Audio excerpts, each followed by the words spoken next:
We be dropping the new science. We be kicking the new knowledge. We MCs to a degree that you can't get in college.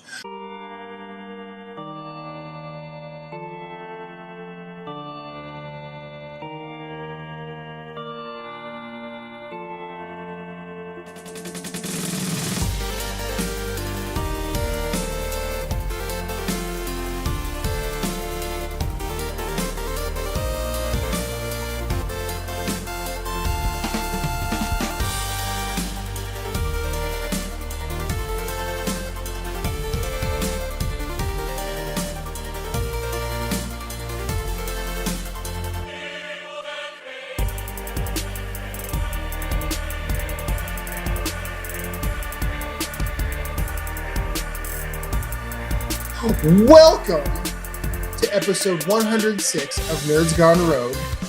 I almost got double face palmed by both Lee and Moose, but Moose resisted. Means he's growing up. I was itching. I wasn't face palming. I don't believe you for a second. He was just going like this. It wasn't a. No, it was more like a. I was being polite, being the guest, you know. Yeah. Anyway, back to it. This is Nerds Gone Rogue, episode 106. I am Matthew Keel at Infinite_Rewind on social media. Alongside me is my bro, Moose at Svhenn. Where you at? Woo! What's up, party people? And you've already heard a couple of voices. That's right. The Nerd Overdrive is in the house again.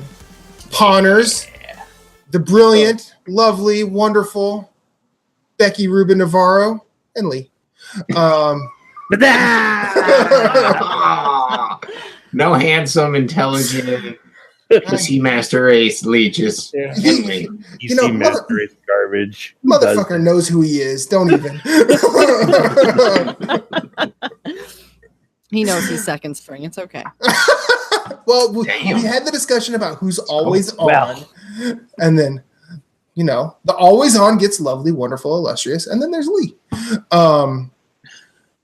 I love you guys. I'm so glad you're back. How are you? You guys good? All good. We're good. We're great. I'm alive. She's alive. We've been talking. Lee has a new job. I do.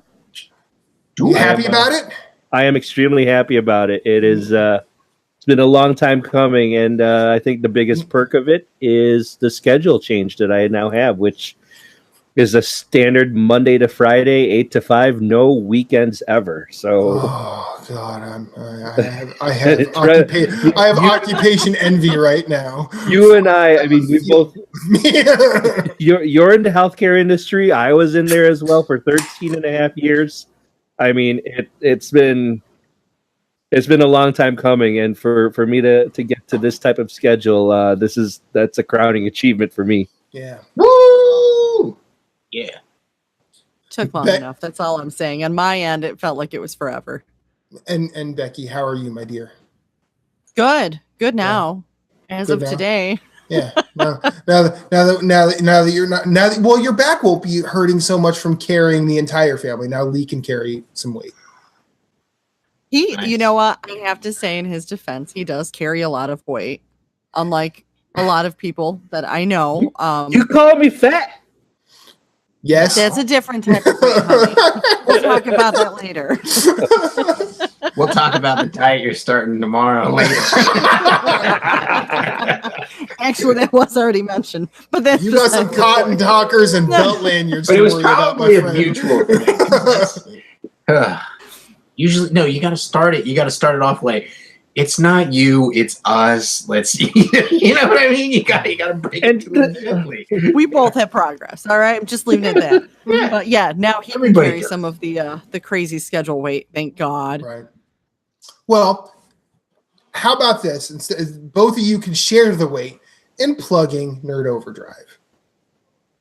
Who wants to go first? To Lee. He can carry his weight. Okay. All right. Okay. Just abandoning ship. I haven't done this in so long. I don't even know anymore what to say about it. But okay, let me try this. Don't say welcome, nerds and nerdettes. That's your show. That's our show. Not here. No, my name is Lee Navarro, and obviously that's Becky Rubin Navarro, and we are 2/3 of the triumvirate that is known as Nerd Overdrive, along with El Capitan Rey Osorio, who could not be here with us tonight. You can catch our podcast on YouTube, youtube.com/Phoenix Overdrive. You can also catch us on iTunes, Google Play Music, and something else. I can't remember what. Stitcher. Holy crap, it's been that long. So that's it. I mean, that's really it. Well, and also, we're going to be coming back. We took a bit of a hiatus. Life moving. Obviously, as you heard, we had some schedule issues because, adulting, you have to do it. You got to make money to do things like this for free. Yep. So now that things are getting settled and our third counterpart is getting settled in his new place, hopefully with internet, because it's important for this type of stuff, we should be coming back this weekend.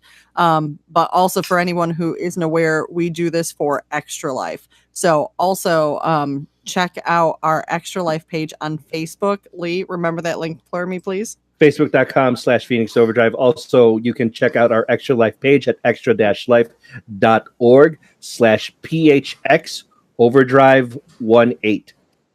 Yeah. I'm going to say the year changed, so yeah. I'm just keeping up. The worst part is I had to double check just now what our page was to make sure we got the right one, but that is the correct page on Extra Life. You done good, kid. We also have just a quick plug for our raffles.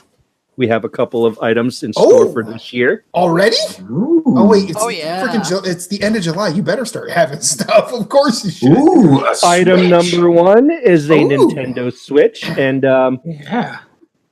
just because it's just this, I'm just showing this, doesn't mean that this is the only thing in the raffle. So there's a couple more items in store coming with it. So just stay tuned to until we get confirmation on that. The other one, I can't lift it. It's a 32-inch TV.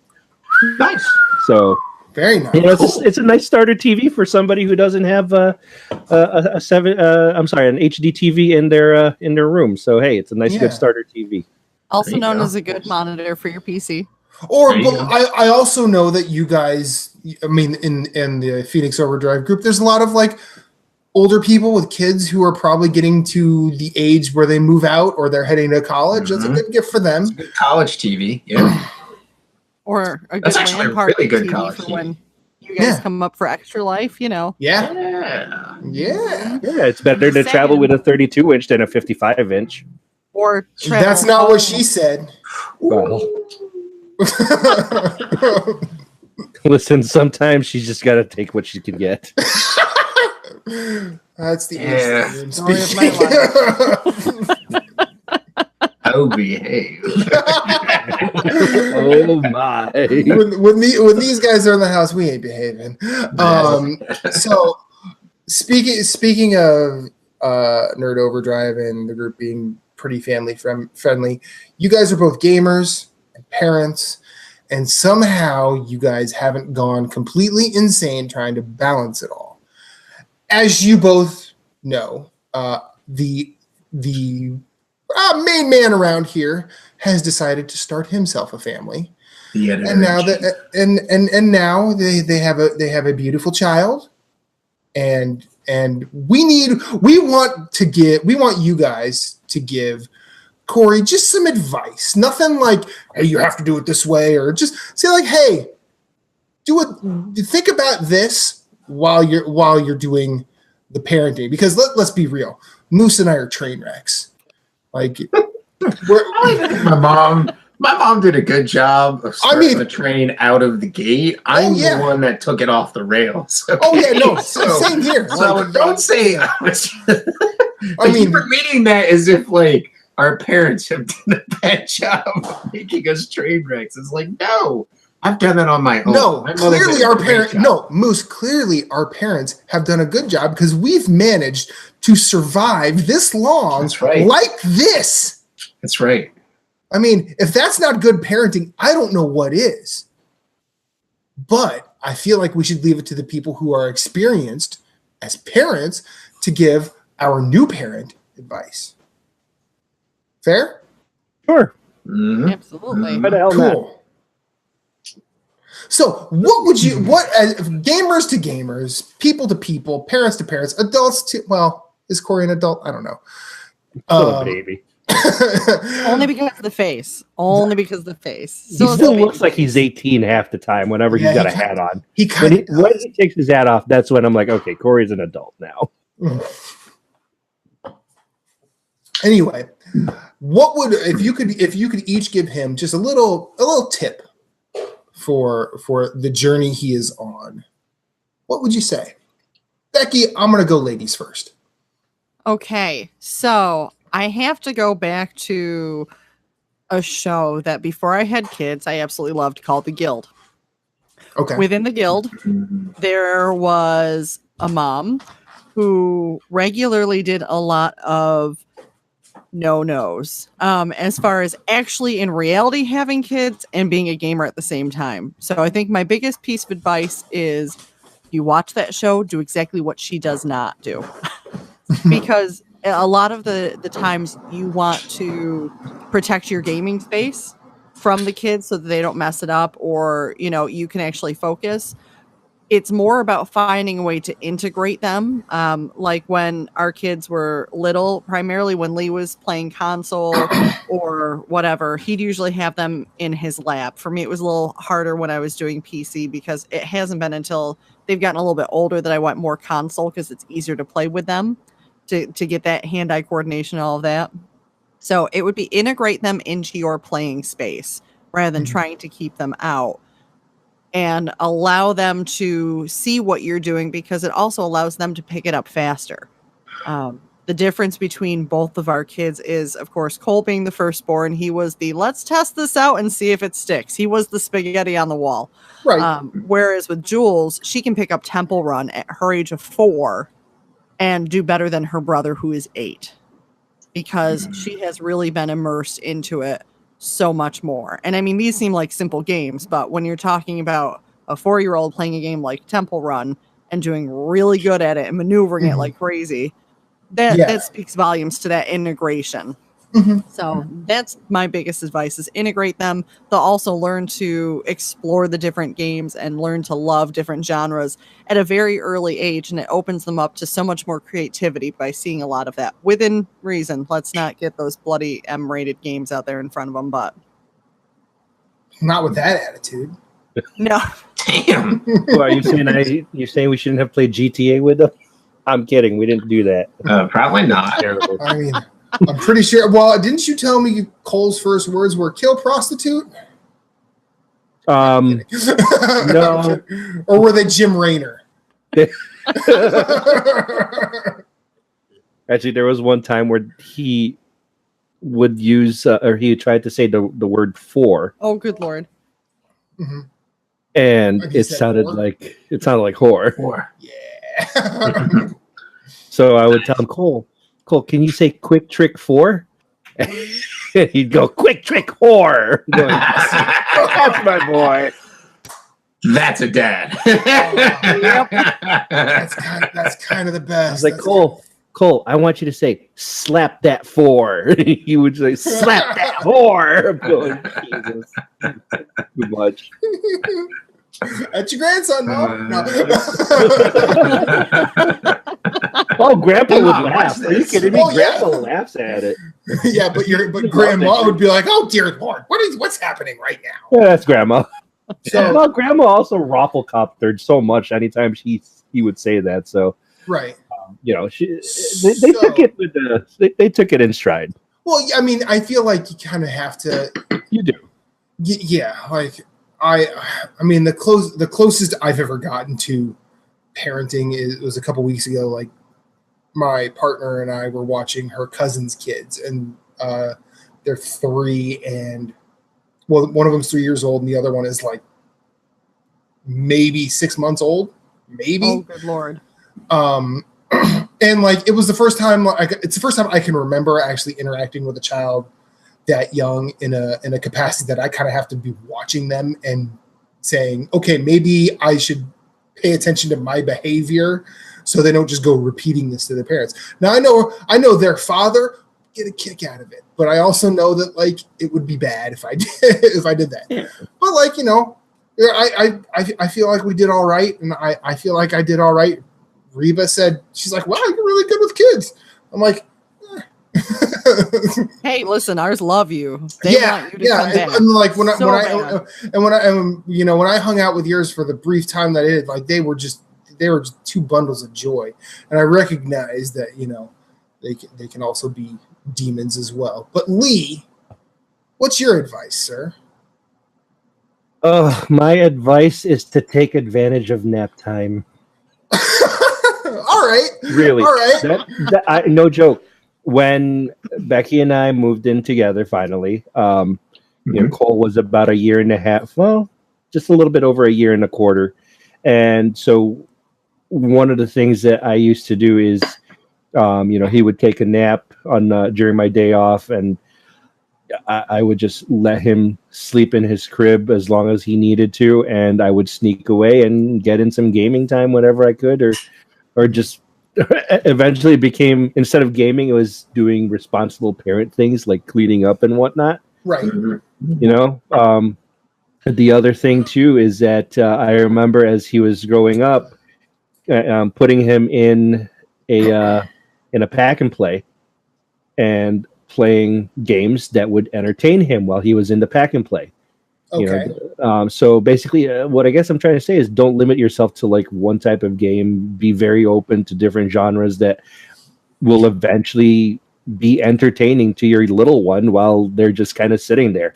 Mm-hmm. Cole loved it when I was playing hockey. He would nice. He would watch me play, NHL 12 or 13 or 14, whatever the hell year it was, and he would just sit there and be entertained nonstop. As I was on, I was on the 360 at the time. So, just be open and ready to play any game. And Jules loved it when I was playing Sniper Elite, and would laugh every time. There was an X-ray of, Now I know why she's an assassin. Yeah. That was was kind of scary because it would show like the skull, right?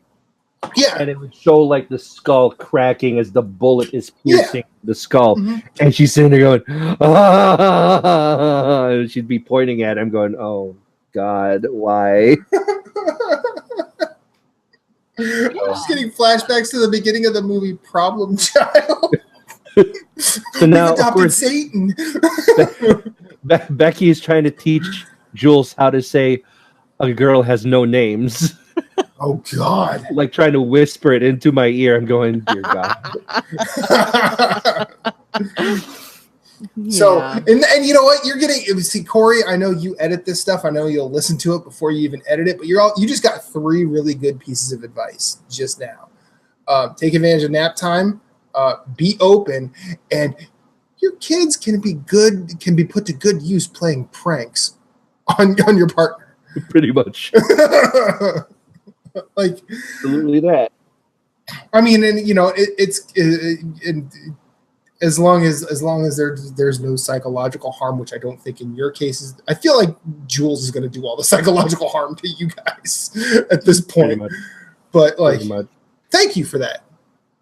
Thank you very much, both of you, for that. Thank you. Now, y'all playing anything? What y'all playing? Actually. Oh, yeah! Are going to be surprised. Okay. Like Ross Perot said in '95, I'm all ears. So, you know how normally I make fun of any of the sports games, saying that I just can't deal with them? Yeah. Because I can't get into them? Sure. Well, thanks to the Xbox Game Pass and the most recent NHL, I got my first win against Lee ever. Nice! Oh, that's how he lost. That's how he lost. It was me. Oh. Cheers. And now I have a hockey problem. I'm a mother with a hockey problem. Yup. It's better than that. It's better that than a Coke problem. That is very true. Well, but see, here's the thing: when you say you're a mother with a hockey problem, you're venturing very close to that Sarah Palin territory. Don't say that. I picked the Senators. Okay, we're far away from Russia. Listen, don't. Yeah, come on. That's not funny. Don't throw her into that. Come on. No. I mean, it made me giggle, so. But I can't see Russia from my backyard. Not yet. Not with that attitude. Get a telescope. It's fine. So, are you doing like a franchise? Like, do you Not play yet. a franchise? Okay, so you're just I'm playing. trying to kick his butt over and Yeah, over. we're just doing exhibition games. Okay. And yeah, Dude, God, Lee, you know, Listen, this is a training moment for you, sir. Right. Because you could be demoralized now and be way less demoralized when Cole eventually beats you. Well, I just for the record, the next night that we played, I rocked her 13-4. I mean, that's fair. Okay. That's cool. All right. That's, you know, I mean, he also had to take me on a night that I had a migraine and I was just getting over it. But that's beside the point. So hey, you know, wins a win. Take the Yeah. W. So- you get the W, you take the W. So it's kind of like a back and forth thing. W. You know, Yeah. wins some, he wins some. You know, that sounds like a happy marriage right there. Mhm. You know? Yeah, and you know what? It's fun. And I actually, despite losing to her in that game, that was actually one of the more fun games of hockey that I have ever played. Granted, it was a 12-10 penalty fest, and Wow, that's a close That's game. the best. That's a good game right there. Yeah, So it was a 12-10. I mean, y'all went like the mile on it. It wasn't just like he was beaten in the second quarter. It was like to the end. And the thing is, we were tied going into the. No, we were. I'm sorry. I was up like 9-5 going into the third. She came and back. then she just destroyed my third period with like 7 goals. Becky, Now, He also pulled his goalie towards the end like an idiot. I also pulled my goalie with like 3 minutes left in the game because what I'm the thinking. fuck are you doing? Because I wanted to catch up. She was like. Well, it was also And now, a 5 in addition to that, it was a 5-on-3 because my second line winger decided to elbow somebody straight in the face. Oh, great. So he got a 5-minute boarding. Actually, it was James Van Riemsdyk, if you want to know. So, well, you know, JVR is known for that. Yeah, exactly. So JVR freaking. As far as I'm concerned, that's like standard JVR. Exactly. I'm surprised he got away with only that. So 5-minute major with like 3 minutes left. I'm going. Well, I'm down 5-3. I'm down 10-9. I might as well pull my goalie now and see what I can do at this point. Yeah, you need the extra man to just keep the puck moving at that point. Exactly. Oh, no, he needed the extra man in the goalie. Well, Or in the goal. He did not need his goalie out on the ice because that's where he just went to die. And the worst part is my like a rated 99 defenseman he tried to freaking LeBron James the whole thing and tried to just roll with the game and try to win it himself. I'm going, this isn't going to work. Oh, that's rough. So it was rough. If it's not Chris Pronger, it's not going to work. I'm sorry. No. Although I did knock out one of her players with a slap shot to the face. So that was my... All right, you know, I feel like all's fair in love and war on that. Yeah, it was what it is. Mm-hmm. So because of Lee, he's expanded my horizons after making fun of him and trying to get him to lose every time he plays by talking, a bunch of but see, smack. Continue. And now I'm playing. Okay. Well, see, here's the thing, Becky. I want to say this. I've been in a party while you two play Rocket League on the same team. Oh, Jesus. And the venom spewed from both of you, not at the other team, but at each other. Yeah. There's a level of hate there. Like, it's not even hate. I think that, it's just our competitive nature against each other. But it's a special kind of venom that only people who really care about each other can spit at one another.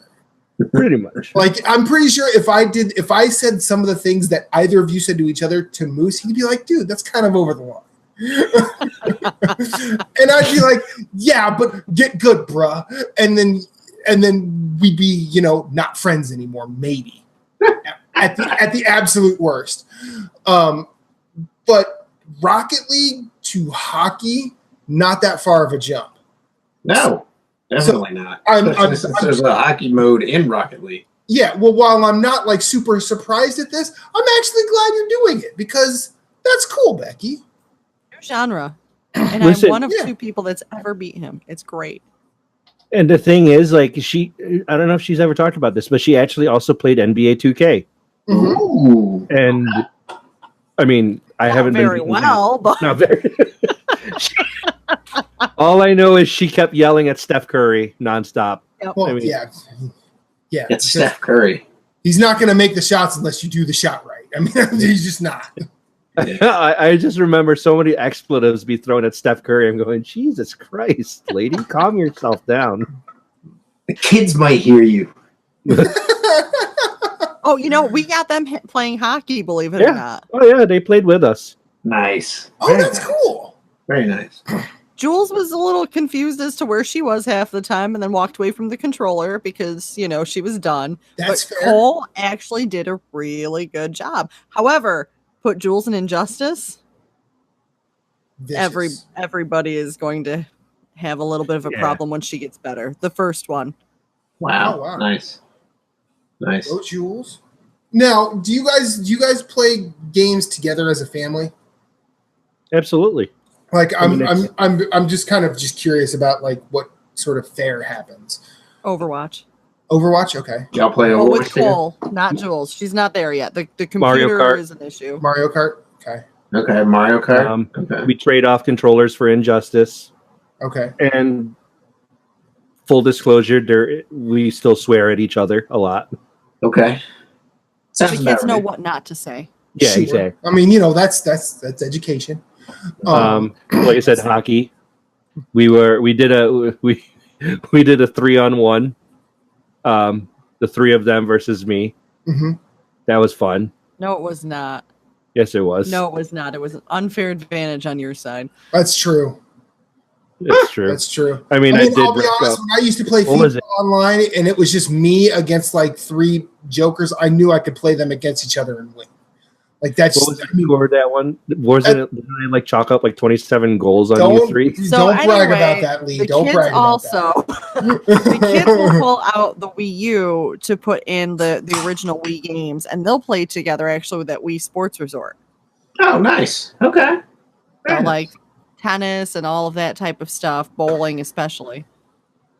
They're little nerds. Now, do you guys have a Switch as well? I forgot. Yes.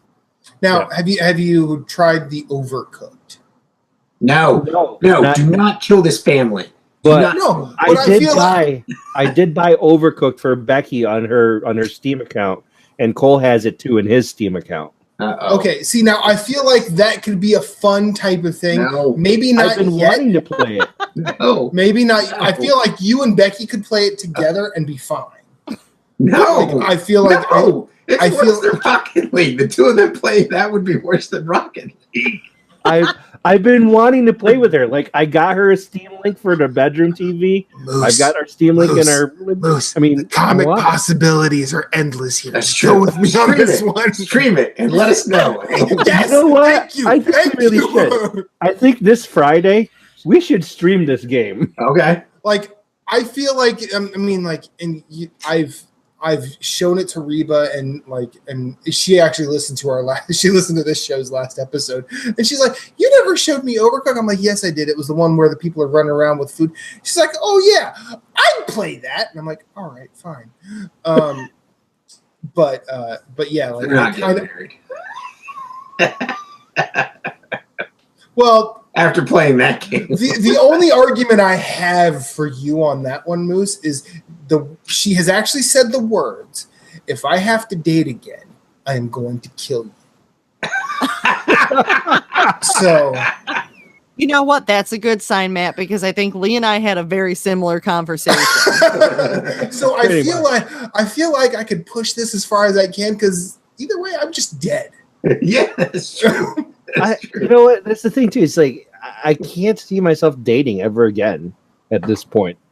Forever. Well, let me tell you. If I'd have to, I'd kill him.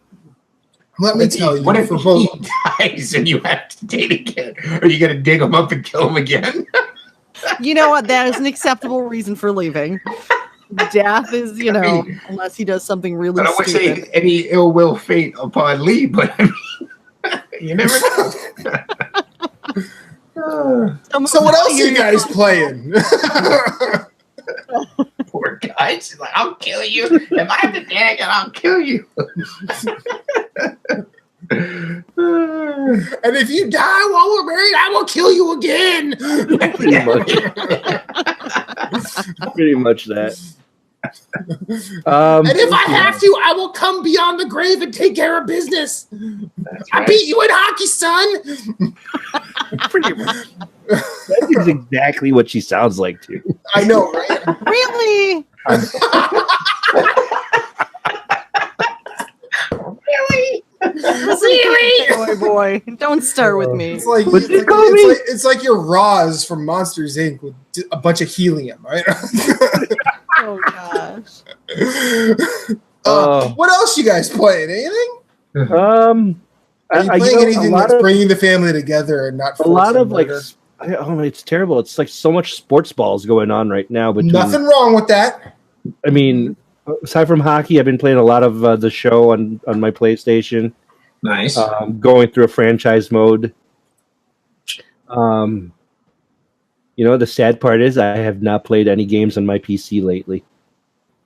That's the sad part. No, that's the good part.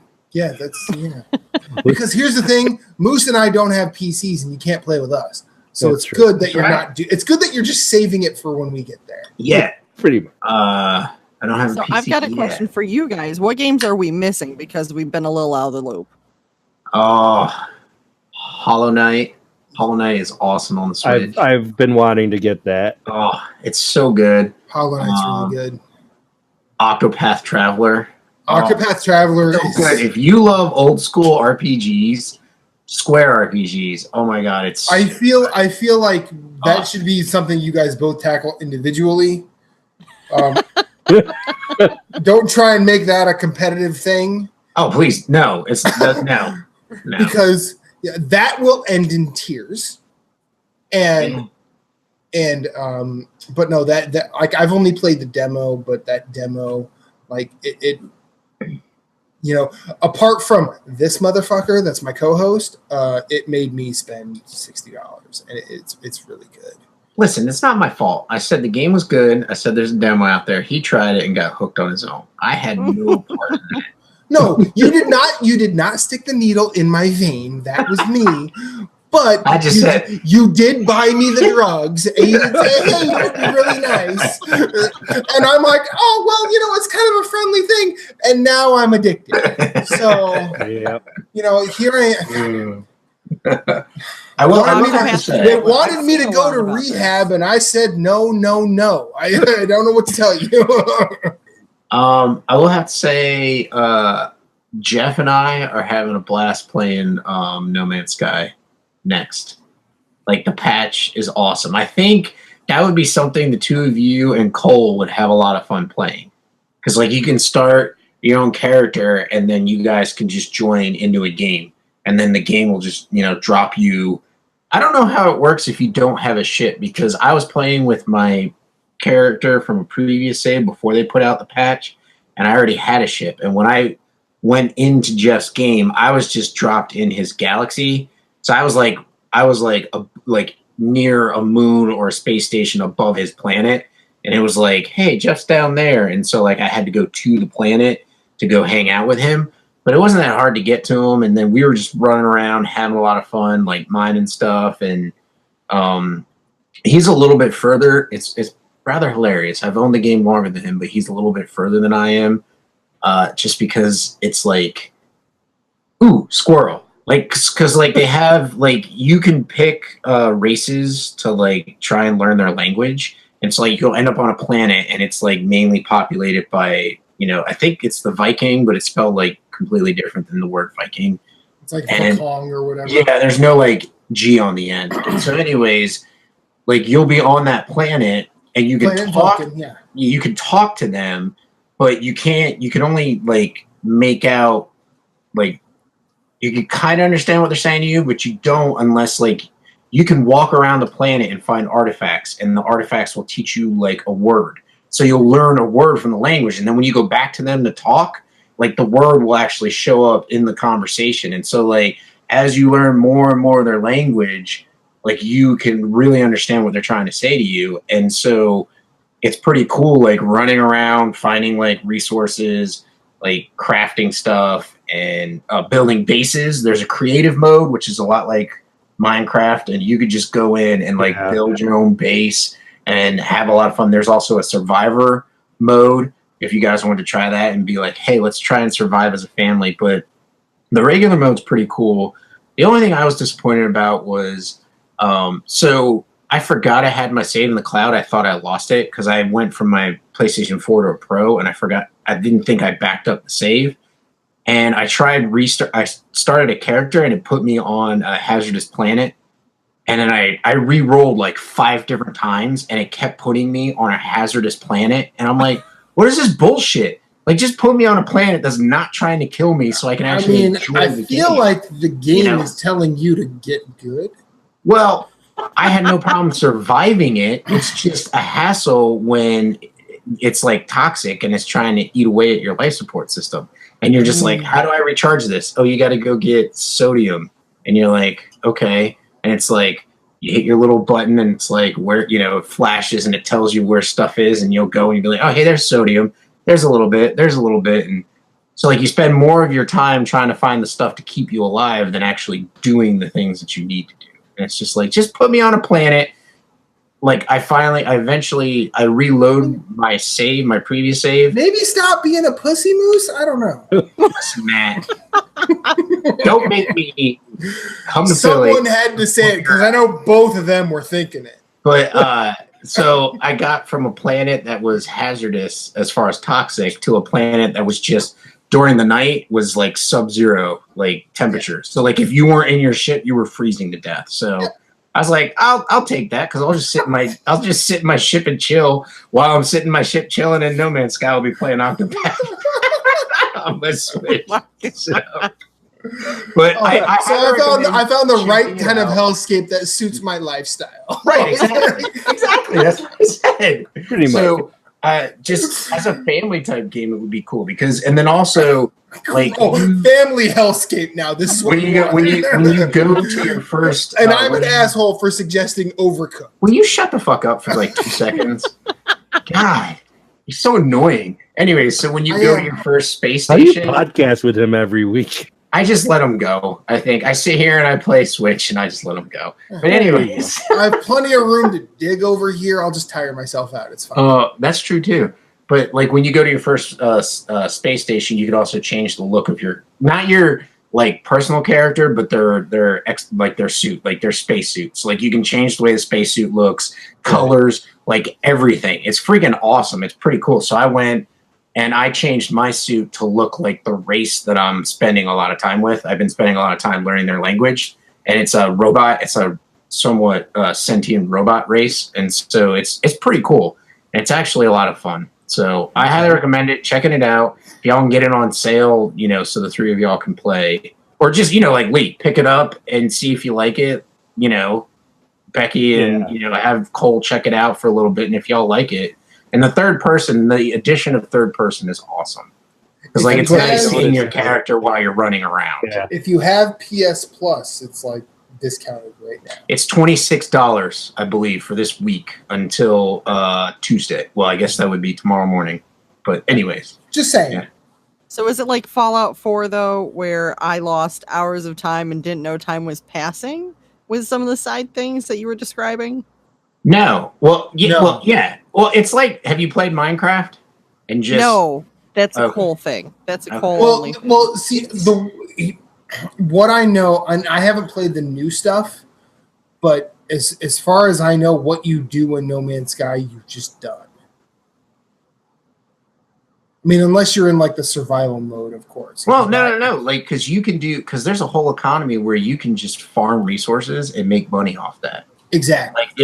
Like there is a 30+ hour story mode, and then also when you jump into with a new character, like it actually has like a quest and objective for you. So like your objective is to get materials to make warp material, so that you can actually repair your ship and actually warp out of the galaxy you're in to another galaxy to further the quest, and then you'll just keep moving along. And I we're doing the freaking game challenge for NGP, so I haven't put too much time into it. But like, I have to fight the urge like every day to go back to No Man's Sky to keep playing it, and I'm just like, I can't play it because I'll lose too much time. So, yes, sir, you in the back with the hat and the sunglasses. I platinum No Man's Sky, and I did not get to the center of the universe. Just saying. Yeah. So like that's kind of what you're working with in that game. Yeah, and what'll be nice is if you guys do check it out and play it, you'll be starting from scratch and new. Like I found like I started over, and a lot of the stuff in my backpack was like obsolete. But what was cool was like I can change it into like transpond it or whatever, or transmogrify. Yeah, transmog it into like something usable. So they were like, hey, we're going to kind of dick you over in making this obsolete, but we're going to allow you to transmog it into something that you can use that actually costs a lot of credits at the space station to buy. It's like later stuff for like when you're trying to like add stuff to your base or add ships. So like I have a level B, and so like everything's kind of like Diablo, so it's like ranked, you know, right. A to E or whatever. And so I have a level, I think it's a C ship, and I have a level B gun. But my C ship, like I have torpedoes on it, I've got lasers on it, so like I can go up and just like mine the asteroid field in the planet above where I'm at to try and get money to sell it and stuff. So I mean, or not money, but get resources to make credits. So it's pretty much whatever you want to do with the game, you know? And like I haven't even tried base building yet. So, I mean, it's insane to even think of like trying the creative mode and doing base building and getting in a Land Rover and just driving around. And like, what's cool is also, so they added third person for your character. They also added third person for your ship. And so like you can like fly around, and it's like cool, like skimming it's like you can sit. The only thing I wish they would do is allow you to have like you might get it later, but have a scanner in the ship to actually show like points of interest on the ground. Like you have to do it while you're on the ground, set your points of interest, and then take off and go to them. It's not like you can't find them on the fly while you're flying, which is a little annoying. But if there's like something I can add to my ship later on that allows me to do that, which they probably do, that's awesome. Yeah, there is. Yeah, okay, never mind. There is. Matt has corrected me. So yeah. So basically, what you're telling me is Lee should not be driving if we're playing together. No. Yeah, probably not. Well, I don't know if there probably is, but I have not experienced a multi-passenger ship. Like Jeff has his own ship and I have my own ship, and we were basically on foot while we were running around. But yes, if you're driving in a like quote unquote like a rover, like on the planet to try and drive around, yeah, don't let him drive. You'll be better off. We've all experienced that fun, I think, at this point. But yeah, it could be something y'all could have some fun with, especially like I was saying, the creative mode where you guys can just go in and, you know, build your own casa for the family. Now, you know? You asked, Becky asked if they had missed anything, and we could go into that for a while. But is there anything that you guys have been playing on top of just hockey? Because I honestly, at this point, I forgot. I think they said hockey, basketball. I said sports balls has been like sports balls. Okay, Becky, how about you? Genre. Well, I also just a hockey problem, or besides because you go to urgent care and get an antibiotic and clear that up. I'm just saying. Yeah, pretty much. Okay. That's called the Stanley Cup. Thank you. I actually pulled out which Laura you pulled Croft out? Okay, great. Dear, which Laura Croft was that I was working on? It was one of the ones that was Rise of the Tomb Raider. You were playing Rise of the Tomb Raider. Yeah. I actually jumped into that. That was one that I've never played before. Kind of like it was right up there with, for some reason lately I've been doing things that I haven't done or genres I haven't jumped into. Okay, sorry. Matt was confusing me. And besides that, I've done it with movies too. So I jumped into, Tomb Raider series because I've never played it before. Same thing with hockey. So I'm trying to dabble into those other genres, basically. Mm-hmm. Thanks to which Tomb Raider was it again? I'm sorry. It was Rise of the Tomb Raider. Oh, okay. So the recent one, but still a good one. Still a good one. Not saying anything against it, but okay. So the latest one. Yeah. So how much murder porn is involved in Rise of the Tomb Raider? A lot. I feel like it's a lot. Is it like there's a lot of murder. It's just murder. You know. Okay. Yeah. It's not that bad. I was kind of surprised because that's never really been a thing that I wanted, but it's right up there with finally watching The Godfather. You are Jules' mother. Yeah, no joke. I come home from a 16-hour shift at work, and she's into the third Godfather movie. I'm going, oh my God. That was after watching Boondock Saints too. Oh, Boondock Saints is good. And then the next day, I'm leaving for work, and she's watching The Departed. I'm like, what is it with you? Nice. And then The Irishman, What did you think of The Godfather? I have to say, I really enjoyed it. Out of all of them, I enjoyed the third one the best. Wow. Right? Exactly. Wow. Exactly my reaction. Now, hang on, Lee. Hang on. I'm not the titties. I'm not going to ask Becky to back herself up on this one because really your taste is your taste. That's just sort of what you do. I mean, personally, I think the third Godfather is better than everybody gives it credit for. Because honestly, it seems like they level the same criticisms at that as they do with The Phantom Menace.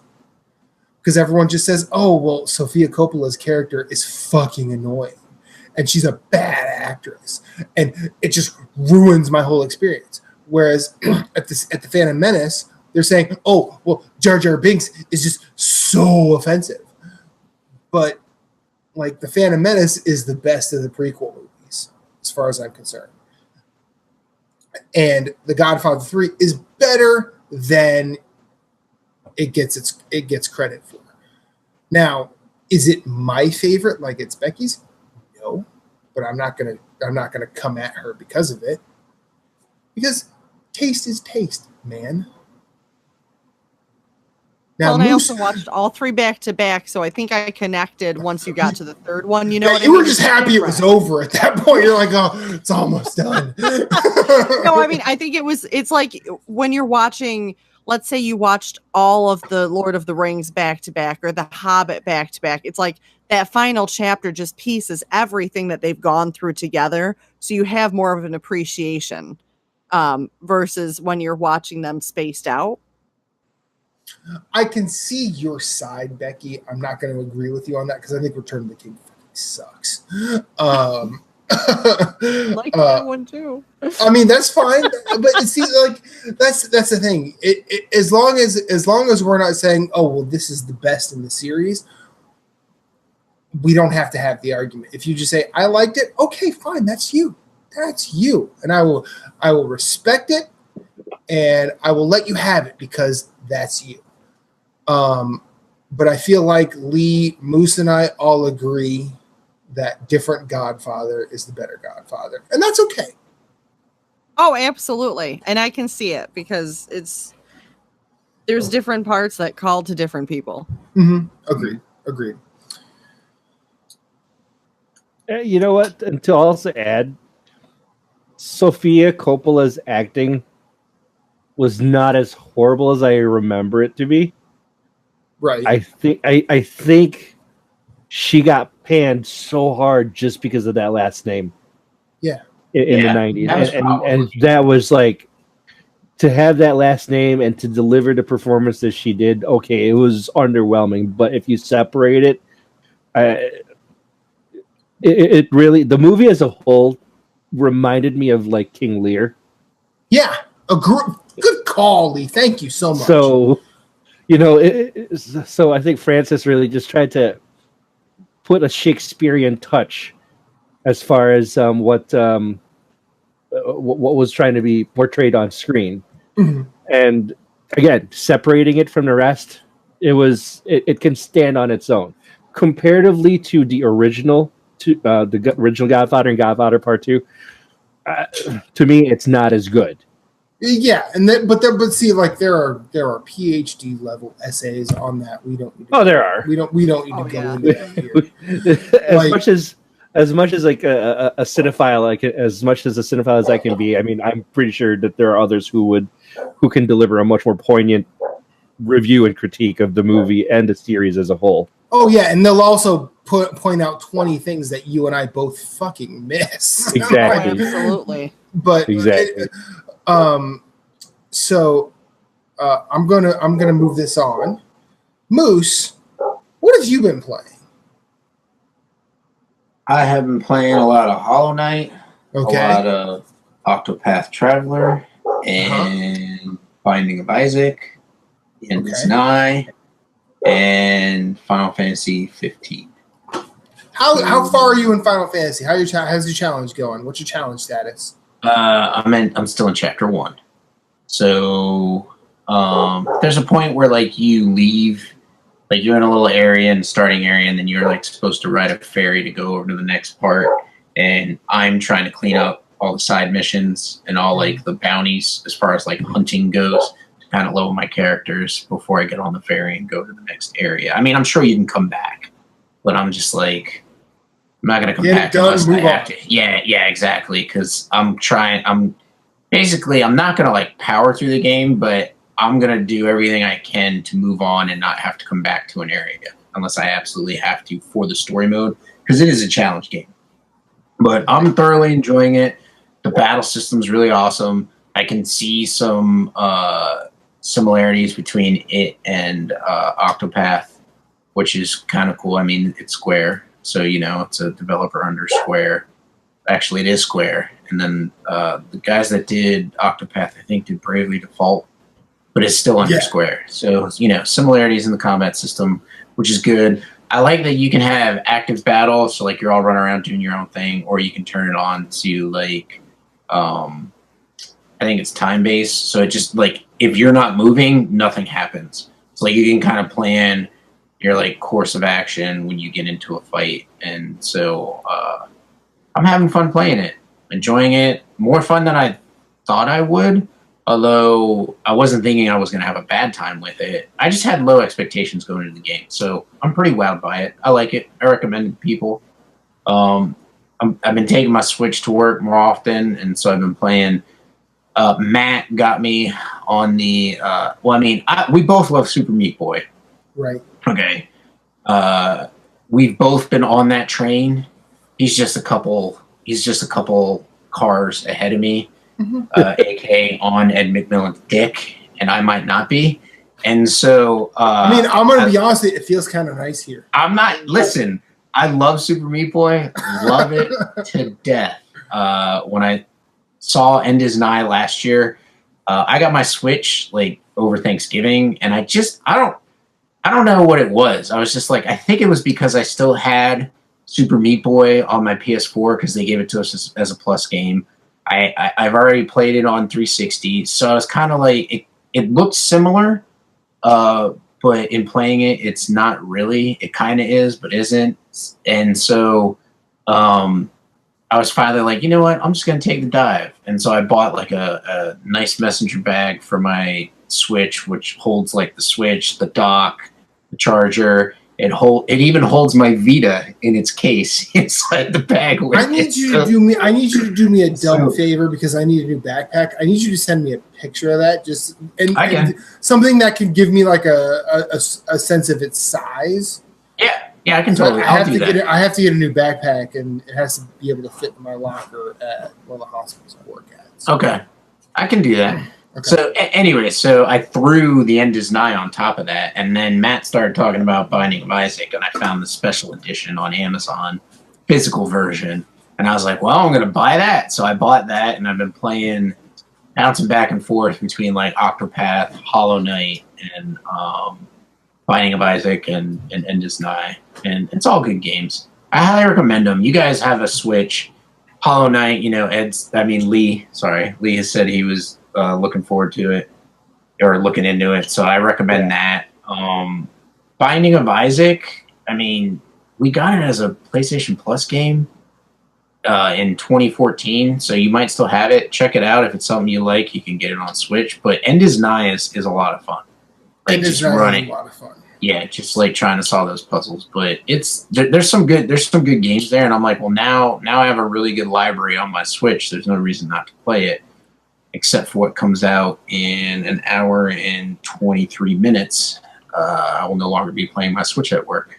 So Chasm's coming out tonight, and I've been waiting for that game for like 4 years. So really excited for that. That comes out at midnight on PS4 and Vita. So I brought the Vita home from work so I could download it to my Vita and play it tomorrow at lunch.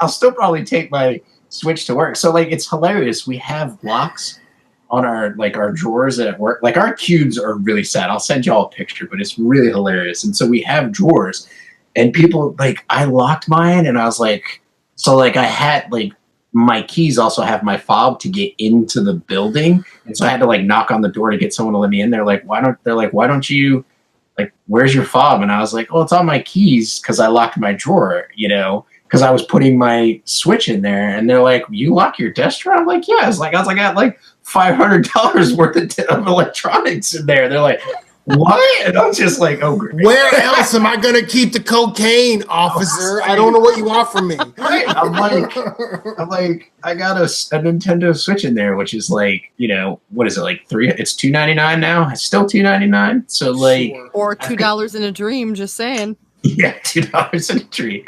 So yeah, where are you shopping? They're raffle. That's where they're shopping, but.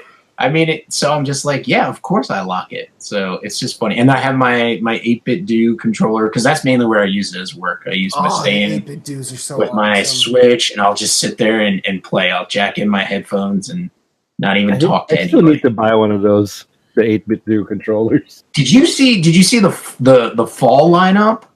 Yeah. Holy crap. Like, so I had, both Matt and I have the SF30, which is like it looks like the Super Nintendo. It's a Super Nintendo one, yeah. It's a Famicom one, though. Ours is the Famicom because it's got the color buttons, but it's got the analog sticks and the 2 shoulder buttons. So it's like an actual, controller. Like it's comparable to the DualShock, to the Xbox 360 controller. Do those work with PS4? Do we know? I don't know. I haven't really looked. If they do, I might try and use it because I fucking love the 8-bit. Oh, it's so good. They might be the best controllers I've ever used. But they have a fall collection, so they're taking the same model we have and they're doing different color schemes, and then they're also doing like miniature versions of the Joy-Cons, but they're not like slide on the PlayStation 4. I mean, on the Switch. Joy-Cons. They're just standalone little controllers. Like if you guys know how you could put the top on the Joy-Con, like the extra button pushing thing, like you get the adapter. It's basically like that, but it's just a little bit smaller. And so you can basically get them like dirt cheap controllers so you can take them and play Mario Kart with your friends, and you don't have to be like, here's a Joy-Con, here's a Joy-Con. Like they're actually like decked out, and they're really freaking awesome. But they got a lot of cool stuff releasing in 2018, and I'm like, oh, I want so much of it, but I can't. It's just money. Yeah, it is just money. Oh, and they're doing a cross between the SNES and the PlayStation 1 controller. So it's got like the handles of the PlayStation controller, and it's got like triggers just like the PlayStation, like the DualShock 4. Oh, it's so amazing, Becky. Geez, it's so amazing. The entire NGP ensemble just got boners. Oh, it is so 8-bit do is the place to go. Now, I will say, recently I was having some issues with it connecting and playing Binding of Isaac, but in talking with Matt, he wasn't having an issue with his, but I think it's because his was updated firmware-wise and mine wasn't. So I checked, and my firmware was like one behind. So I came home, downloaded the new firmware. It's easy to install it on your controller, and so now I'm just taking it back to work tomorrow and try it on the Switch. But I highly recommend the 8-bit do. You guys have kids? So instead of getting pro controllers for them, so the pro controllers like what, $79.99. 8-bit do controllers are like $49.99, maybe $54.99. Just depends on what you're getting. So if you're looking for something that works with your Switch, that even your daughter could use because it's smaller. Like the SNES controller is freaking awesome because of the size. Because I was telling Jesse White about it. Because his daughter, he plays with his daughter, and I was like, get her an 8-bit do because it's small enough to fit in her hands, and it'll work wonders for her. So, yeah. Anyways, that's what I take and play at work. But tomorrow will be a whole heck of a lot of Casa, which I'm excited to play. But that's about it. Matt, what have you been playing? I've been playing a lot, actually. Or at least it feels like I've been playing a lot. I have 3 jobs, and one of those jobs is working X-ray and front desk at an urgent care center. And working X-ray and urgent care is it can be a misnomer because I will take maybe 3 X-rays a day. So that's 12 hours where I'm sitting at a desk. Well, I will prop this guy up and use an 8-bit do. I'm literally sitting at a desk that is closer to a monitor than I am right now. And just like, I will literally face it like I'm looking at my computer monitor.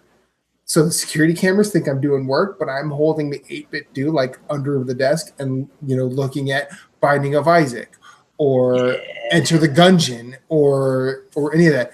Binding of Isaac, like, I'm happy that Edmund McMillan and his wife and everybody, I don't even remember what company they went to do their Kickstarter for the card game. But I'm happy that it was as successful as it was. It was fully funded in like an hour and a half. I think they wanted 50,000. They raised like $2.5 million. Wow. Jeez.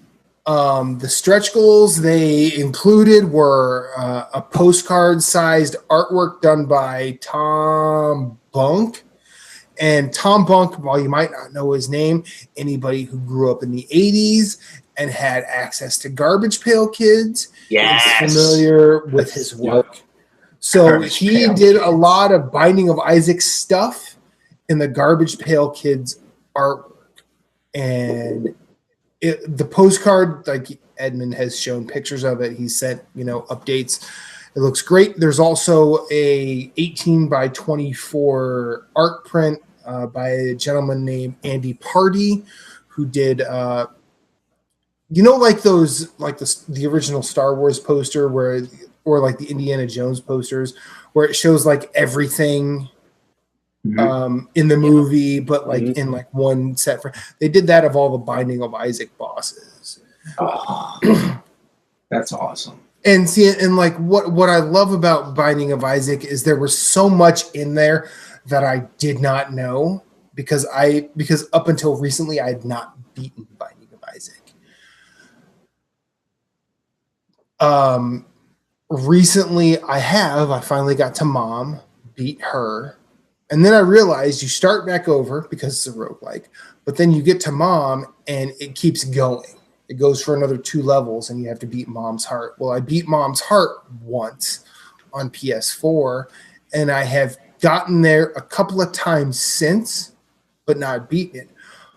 So in playing Binding of Isaac over the past week, I've actually consistently been able to beat Mom, but not her heart. So I feel like that's progress. I jumped back into Dark Souls Remastered today, finished the Catacombs, got my Dark Moon Seance ring so I can get another trophy. I got the trophy for joining Nito's Covenant, which is the Gravelord servant, and I beat Pinwheel because Pinwheel's a fucking bitch. Not like that he's difficult. He's one of the easiest bosses you will ever face in video games, period. Beating him is like a hate crime, how easy it is. It's so funny. Like the Catacombs is actually kind of it's not the most difficult area in that game, but it's like one of those ones that's like super questionable depending on how you go into it. But beating Pinwheel was a nice thing to do today, and now I'm in the Tomb of Giants and frustrated because that's Tomb of Giants. You want some help? Sure, why not? And then I got a ton done in Bush League hockey today. Now, Becky, Lee, you guys are talking about playing NHL, right? Yes. You like it? You think it's fun? I want to play Bush League hockey. Don't. But it looks so ridiculous. It is. But here's the thing, Lee, you and I like sports games in very similar ways, I think. We're never going to be competing for belts so we can stand on E3 and be a shithead about it. Yeah, pretty much. But we feel like we could be good against like our friends, which is fine. Bush League hockey is not something I want to play with my friends. Really? It is now. It has a lot of heart. It's one of those games that it's going for something and it hits it on several levels, but on the levels where it matters, particularly gameplay, it fails miserably. Okay. But that doesn't stop me from liking it. Like I will get the platinum in this game come hell or high water just because I care about doing it. I wouldn't recommend, and I've said this as like a running thing on episodes, or I said this definitely a couple of episodes. Do not play this game unless you're okay playing a bad game. Okay. Now, where it's bad, I'll be honest. It's for a hockey game, it moves very slowly. It's very plodding. The defensive mechanics are questionable at best. The shooting is not great. The checking is bad. Like there's a lot that this thing fails at, but where it succeeds makes me love it a lot. And that's because the story mode, I feel like it's something, and I haven't played like the FIFA story mode or anything like that, but I feel like it's something that they do well because but what sucks about it is you can only be one team. You can only be the Schuylkill Hinto Brews. And it's more about like the over the top antics of that story. Right. Than anything else. I also think that the commentators do just enough bad Canadian accent to stop short of offensive.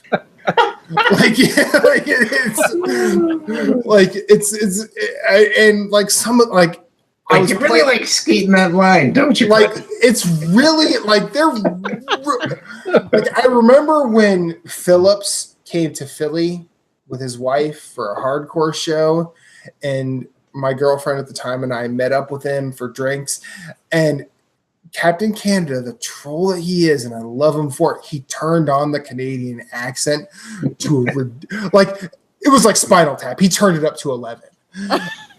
And the waiter's like, "Oh, are you Canadian?" And he's like, "Oh yeah."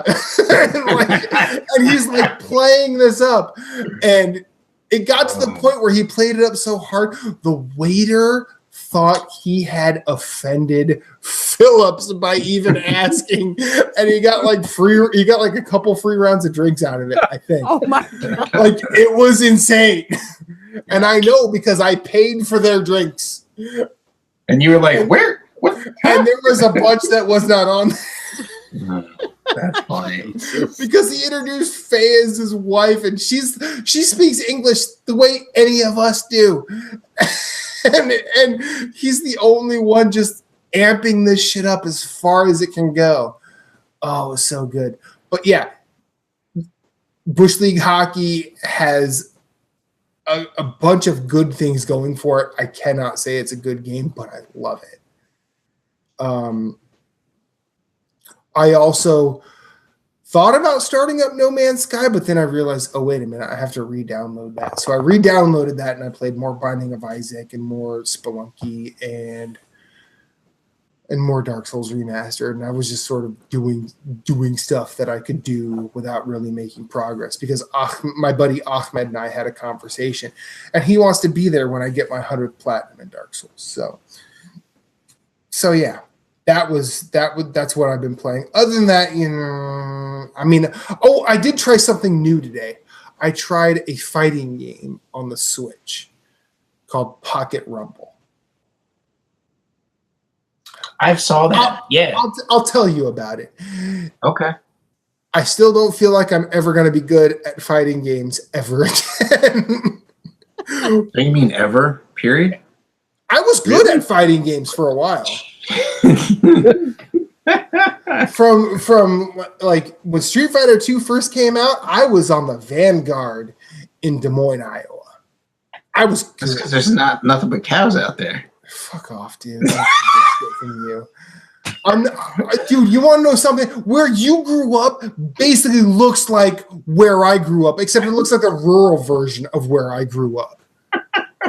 Motherfucker. I'm surprised that you haven't said Unravel 2.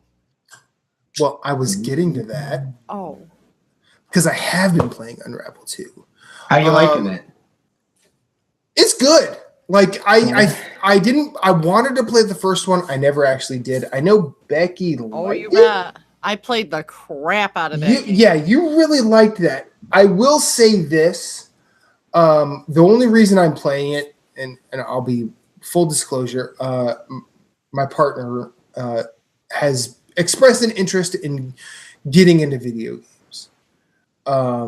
When she did that, partner to have. But see, the thing is, like, she hasn't really played them since like the Nintendo and Super Nintendo eras, if that.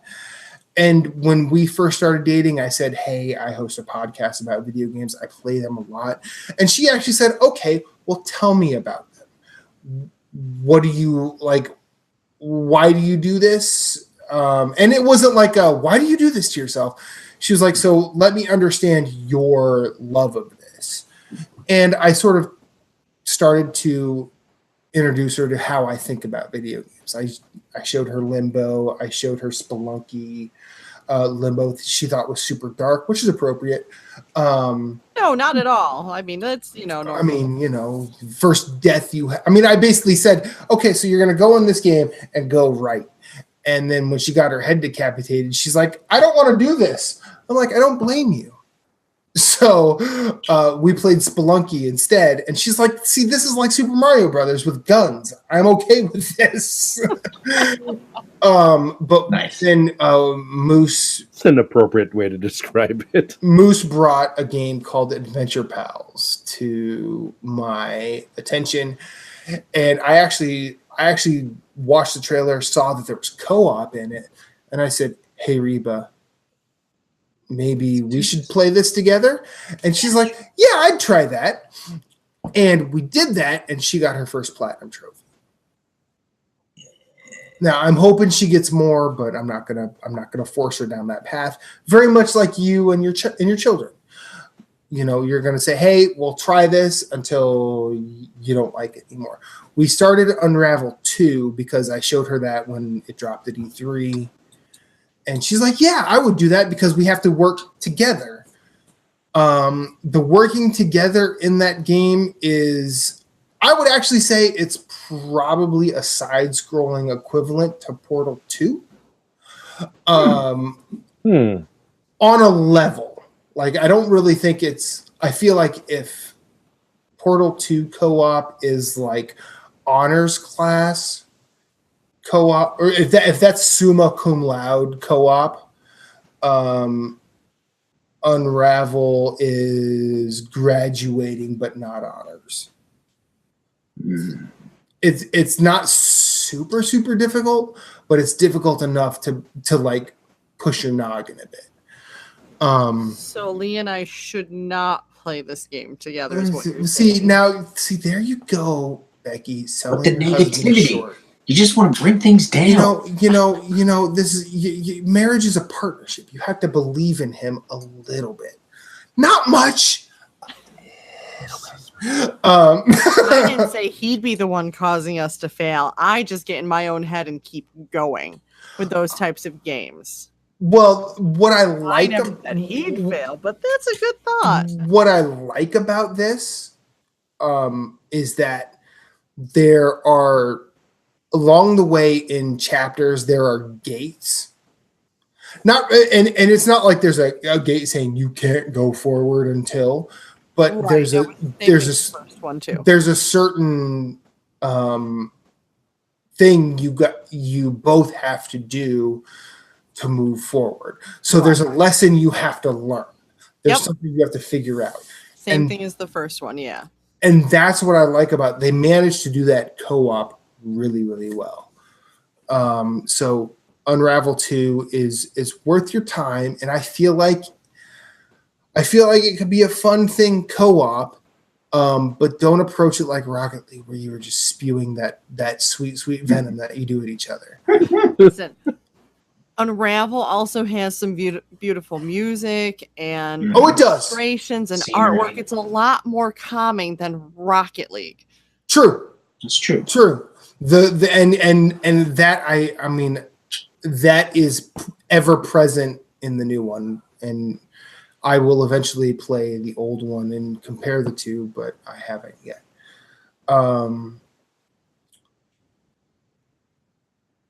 Yeah, so and I was actually talking to Reba about that today. She said she wants to play that and she wants to keep playing it. And I've sort of said in my head that I will go with it as long as she says she wants to keep playing. I won't force her to get like all the achievements. I won't force her to beat the game if she doesn't want to. But if the minute she says she's out, I'll figure out where I want to go with it. It's a smart man. Yeah. And I like the fact that we can sit down and play something together. Like she doesn't have to be MLG. She doesn't have to know, all the intricacies of the NES difficulties that we all had to go through. But it's become it's a nice thing that we can talk about. And she, like with Adventure Pals, like I'll tell you right now, if you guys want a calming game that is dumb as hell, play Adventure Pals together, because you guys will look at the dialogue and think you are stoned. Oh, good Lord. It is great dialogue. It is some great ass dialogue. Like, you ever see the movie Wayne's World, Lee, Becky? Either of you? Uh-huh. Remember how they would look at the camera and be super self-aware? Yeah, that's Adventure Pals. Okay. Oh, good. It is very good. Like it is very good stoner humor. In fact, I think we were halfway through the first world in that game, and Reba said, "Yeah, I feel like I should be high with the dialogue here." Yep. But yeah, it is a better time than you will expect from it. And it's been one of my favorite experiences just because it was something she and I got to play together, and it actually and it was fun for both of us in the right ways. And I recommend that. I feel like it could be fun for you guys too. I might have to look into it. Yeah. Pretty sure it's on PC. I mean, I'm always willing to try like any kind of new game. If you want a premise, it is a side-scrolling platformer with very, very, very, very, very light Metroidvania elements, where you are a humanoid who receives a pet giraffe on its birthday. Your birthday, the humanoid's birthday. Well, on your birthday. And said giraffe can stick his tongue out when you're jumping, and you can float because it is propelling like it's a helicopter propelled. Like, he lives in your backpack. Yeah, and he lives in your backpack. Yeah. You are fighting. You are going against a character named Mr. B, who has been taken over by an evil goldfish. Oh my gosh. What is this? Earthworm Jim?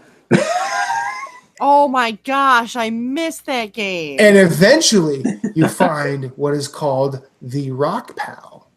And you can level up the Rock Pal. So you could throw him around in combat as well. And Very Mr. nice. And Mr. B's big criminal scheme is he is turning old people into hot dogs. Yeah. Somebody was high when they wrote that. It is real. That's a good drinking game. It is real Dostoevsky stuff. Let me tell you, real heavy narrative. You know.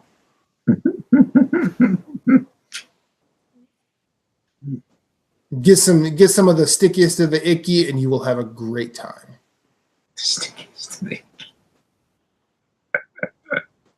Oh boy. But it is better, and with all of my saying what I just said, it is way better than you think it is. Because honestly, I played through the thing twice, and it was so much fun both times. Oh my gosh! I think as long as it's not like Broforce for Becky. Oh God! Don't remind me of that game. Broforce is awesome. What's wrong with Broforce, Becky? She does not like Broforce. Why don't you like Broforce? I just no. Is it too much bro? Is it too much? Is it too much use of the bro? Or is it too much force? It was just too much dumb. Is the best way that I can describe it. It was just like. It was too much bro. It was too grotesque. Can I ask what was dumb? It was just the whole entire getting from stage to stage and the crap that would happen. It was just no. I just didn't enjoy it. For me, it was not my game. Okay. Okay. And in some of that stuff, I can see where it would be problematic, especially the transition from stage to stage. And as Lee said, there's a lot of bro in there, man. There's a lot of bro. Like there's enough bro that I'm like, whoa. I mean, it could be a little too much bro, to be honest. It's so much bro, it becomes a weird sausage party. Yeah, exactly that. It's a weird sausage party. But that's how Lee made a lot of his friends, so you know. Listen, woman, just because I had nearly a dozen groomsmen at my wedding and you're still salty over having to use... You hear that, right? No, I heard it. You'll never get married. Just stay partners. Or, I don't know, just elope. No, well, see, I did it once, and it was. I feel like I learned a lot from my first marriage because I had a wedding overseas in Romania. Romanian. Now, let me tell you a language I do not speak. Romanian. Moose, 10 points. Ding, ding, ding, ding. I'm a chicken dinner. I was just going to throw out Spanish for fun. But doing that made me, I actually learned some things that I didn't expect that I'd learned until now when we were talking about like weddings. And we had a sizable gathering at our wedding. And I realized, wait a minute, none of these people can talk to me. None of these people can relate to me, except for the people that were closest enough to us, because in the Greek Orthodox religion, they do godparents, not best man, maid of honor. And the godparents have to be married. And they have to it's basically like godparents for kids, except they're sort of shepherding your marriage religiously. And the two godparents we had, like I could talk to, they were both lovely, lovely people. And I'm sad. Like one of the sad outcomes of divorce is I don't get to talk to them anymore. I keep forgetting you were married. That's fair. Primarily strongly known you as single keel navigating through the rough waters of good Lord. Yeah, no, it's Good Lord. It's hard out there. But like, I would not trade that wedding for another big wedding, because despite not being able to speak the language or really relate to 90+% of people at my wedding, I got to be myself. And I got to be myself, Nobody in a way knew what you were doing. Yeah, in a way that like my spouse was like, it was good for her to see me having a ball and being happy. It was good for me to see her being happy.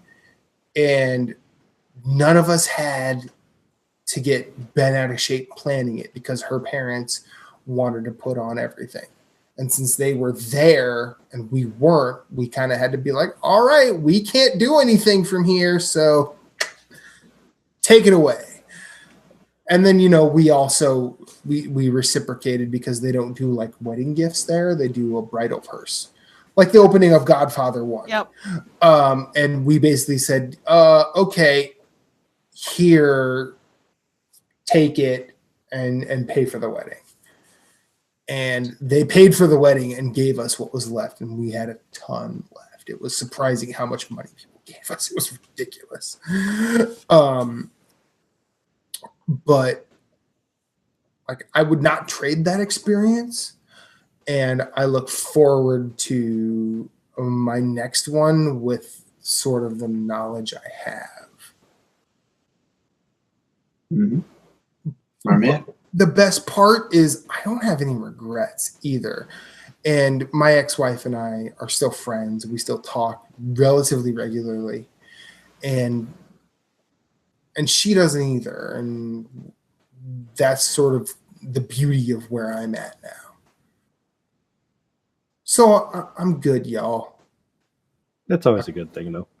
Yeah. I mean, you could be like some other people that we know who, have a terrible relationship with their ex, and it like affects like their relationship with their children and this and that, and that's just like the worst. That's absolutely the worst. And that seems to be the norm. People look at me and they're like, wow, how'd you get a normal ex relationship where you're not killing each other?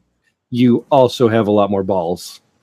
Well, I see now. I know. He's got balls for days. Now, true. I mean, it was weird when she showed him at Extra Life. That was just weird.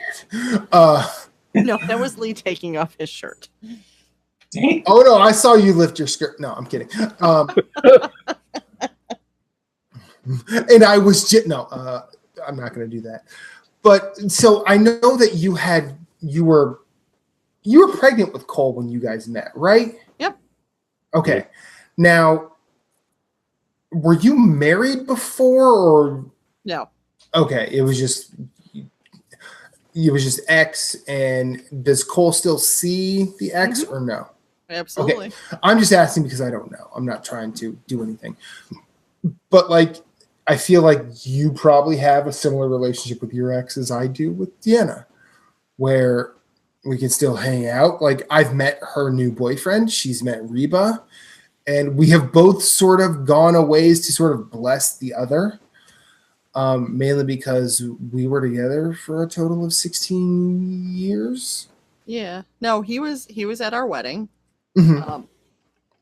And actually, he's been to Extra Life, too. Okay. He's been there.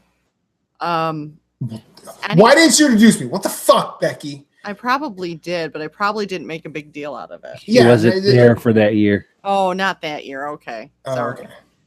But no, it's That's just, all right. some people get lucky and they get a good situation like you and I have in that regard. And other people just get shitty. Shit. Yeah. They get the shit side of the stick. Yeah. Pretty much. So good. And So this the dog secret there is definitely good. probably not be shitty. Pretty much. If you are not shitty, it's that shit out, shit in type of concept. Don't put shit out and you won't get shit back. Hopefully. unless they're just a terrible human being and you were blind or drunk the whole entire time. Or unless you're playing like Binding of Isaac and you just get shitty RNG. That too. Wow, both of you are like, yeah, okay. Well, I decided to pick the hunter class in World of Warcraft. Wow. Fuck you. That's all I'm saying. I don't know what the hunter class is in Binding of Isaac. I mean, I know. Are there useless people that just stand in the background? Define useless. Yeah, define useless, Becky. Because here's the thing, like, what I like about this will be probably the last. We'll probably start winding down after this. But like what I like about Binding of Isaac is it actually does a lot of what most, we'll call them normal gamers, understand, but you kind of have to dig to get it. Like the main people you could start with in Binding of Isaac all represent like classes in D&D, except they're not like highlighted as such. And some of them you have to actually unlock through doing certain tasks. You don't have to beat the game to do it, but you have to do a certain thing. Like Isaac is definitely he's definitely a boilerplate like warrior where he can do damage and move. Eve, I think, is probably the closest to the hunter class because she's the one that has a familiar to start with. I would say Cain is definitely the thief, and Magdalene is definitely the healer. But when you're a healer in a single player roguelike, the only person you can heal is yourself. So you have to think about it that way. And since I've been playing and actually making severe amounts of progress in the past couple weeks in Binding of Isaac, is I've noticed how deep that game is in terms of its design. A lot of there are hundreds of items that you can find.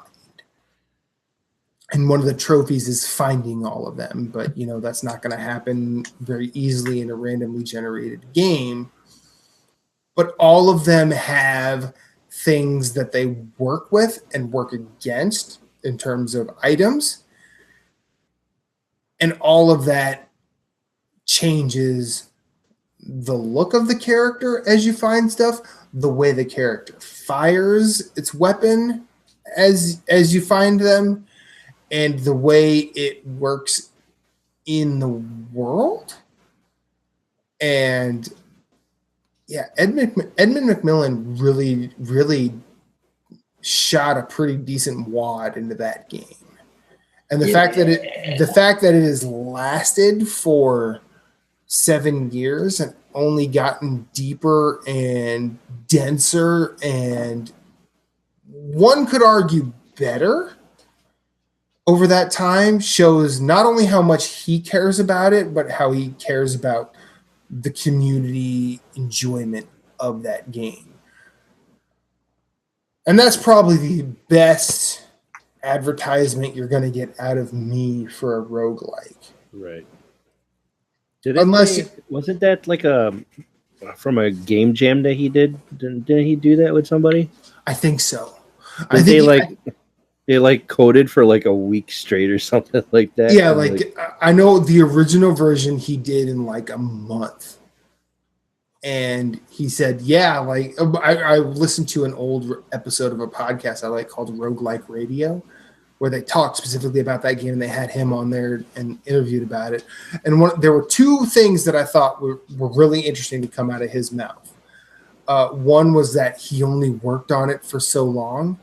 And as he started getting positive feedback, he realized other things he could do and that he wanted to do. And he wanted to try and make that game better. The other thing was when people, like one of the things that, how we talk about how what we're playing at the beginning in Roguelike Radio, they say, well, how far have you got in this game? Which is usually the subject of that show. He was the only one to say, well, I've 100%ed it. And they're like, oh, well, that's because you hacked it because you developed it. He's like, no, I only put things in games that I can do. If I can't do it, it's not going in. So now I'm sitting here thinking, Meat Boy is really fucking difficult. And he did all that? Like, I 100% of that shit on Xbox. And I've thought about going for the PS4 and like, it's daunting as hell. And like, well, as I've said before on this show, Moose, I'm using the Switch version as training. Eventually I'll get there. It's a journey, not a destination. Exactly. But when he said that, they're like, well, they stopped short of saying, well, what have we not done to get other stuff? Because he wasn't going to spoil it, but he actually talked about the interesting thing about being a developer is like most developers don't actually finish their own games. And he thought it was mind-blowing that a developer like Derek Yu hadn't been to hell and defeated Yama in Spelunky, but so many other people had so many different times and just done like absolutely bonkers stuff that he didn't even know was in the game, but he developed it. I mean, that's on part of the discussion is that's the cool thing about randomly generated content.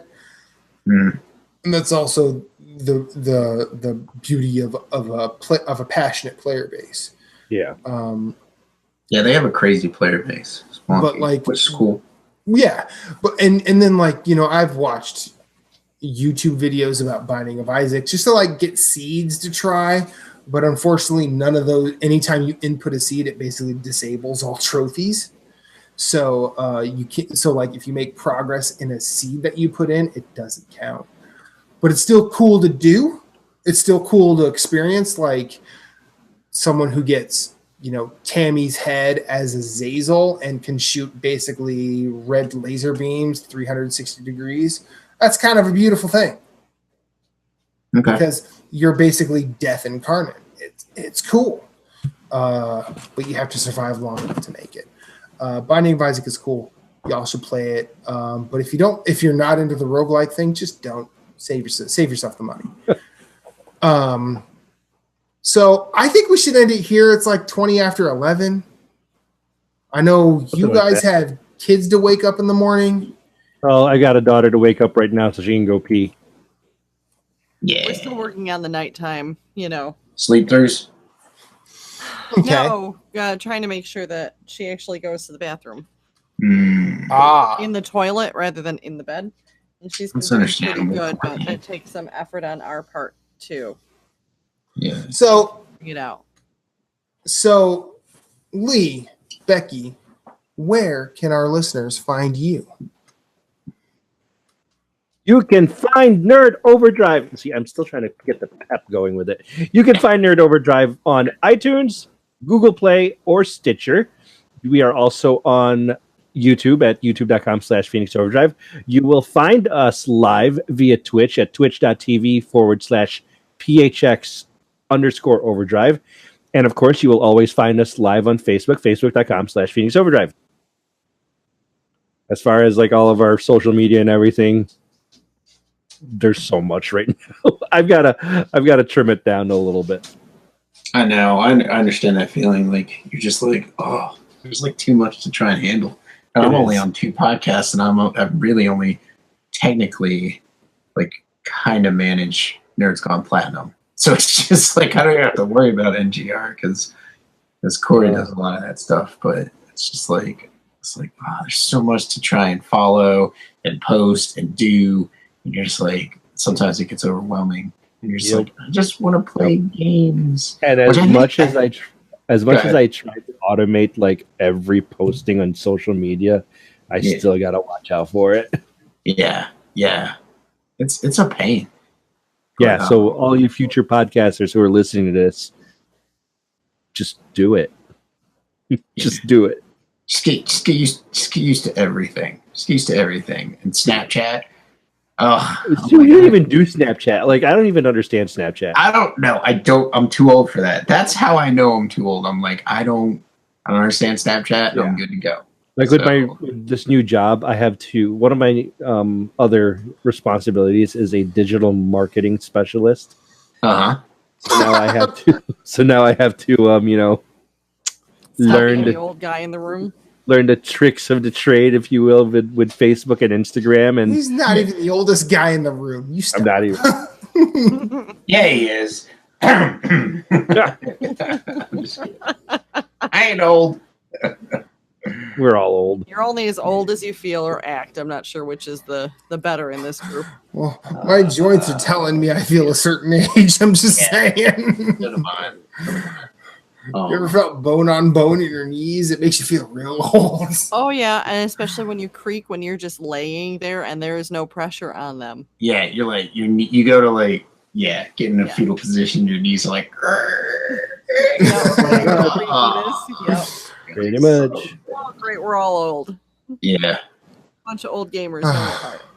What are you gonna do though? You know, arthritis is very real. It is. That's why I'm trying to like lose weight and work out so that I can try and get healthier. So. Yeah, now that's the objective. That's next on the bucket list of prep to do in life.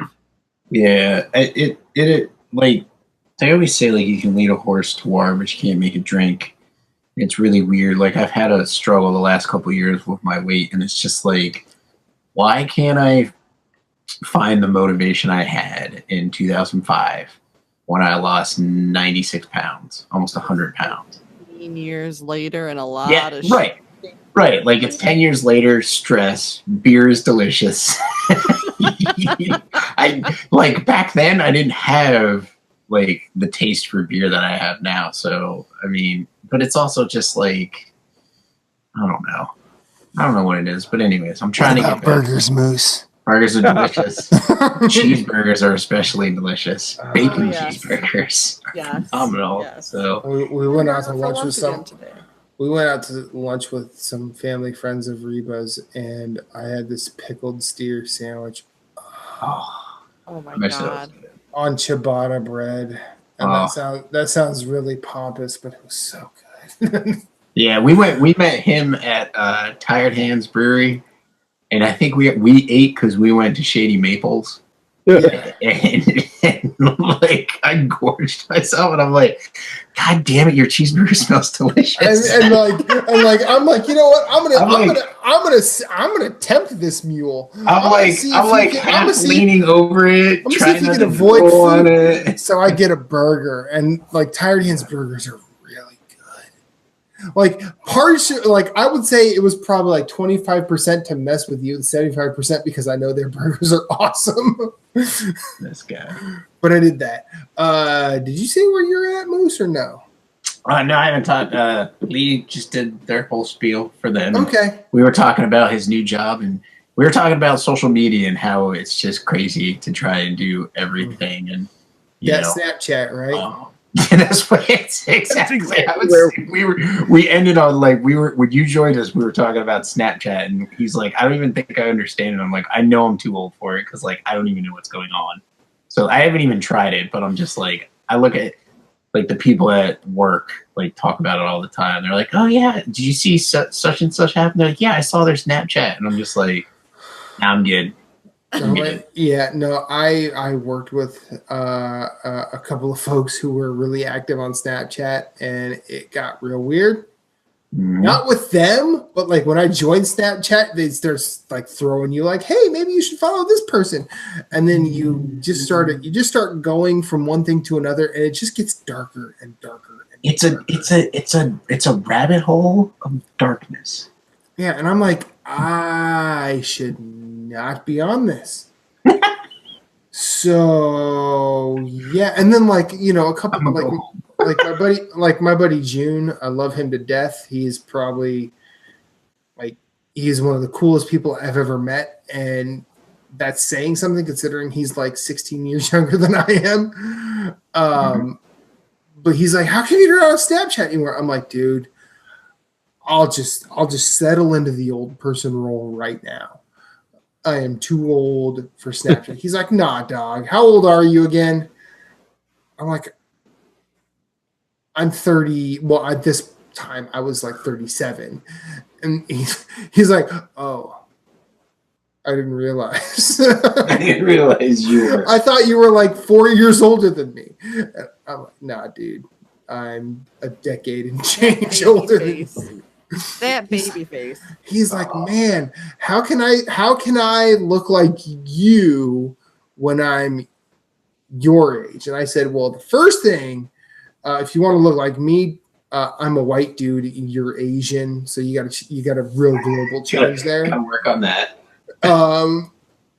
And that change is something I would not recommend because you pull off Asian really, really well.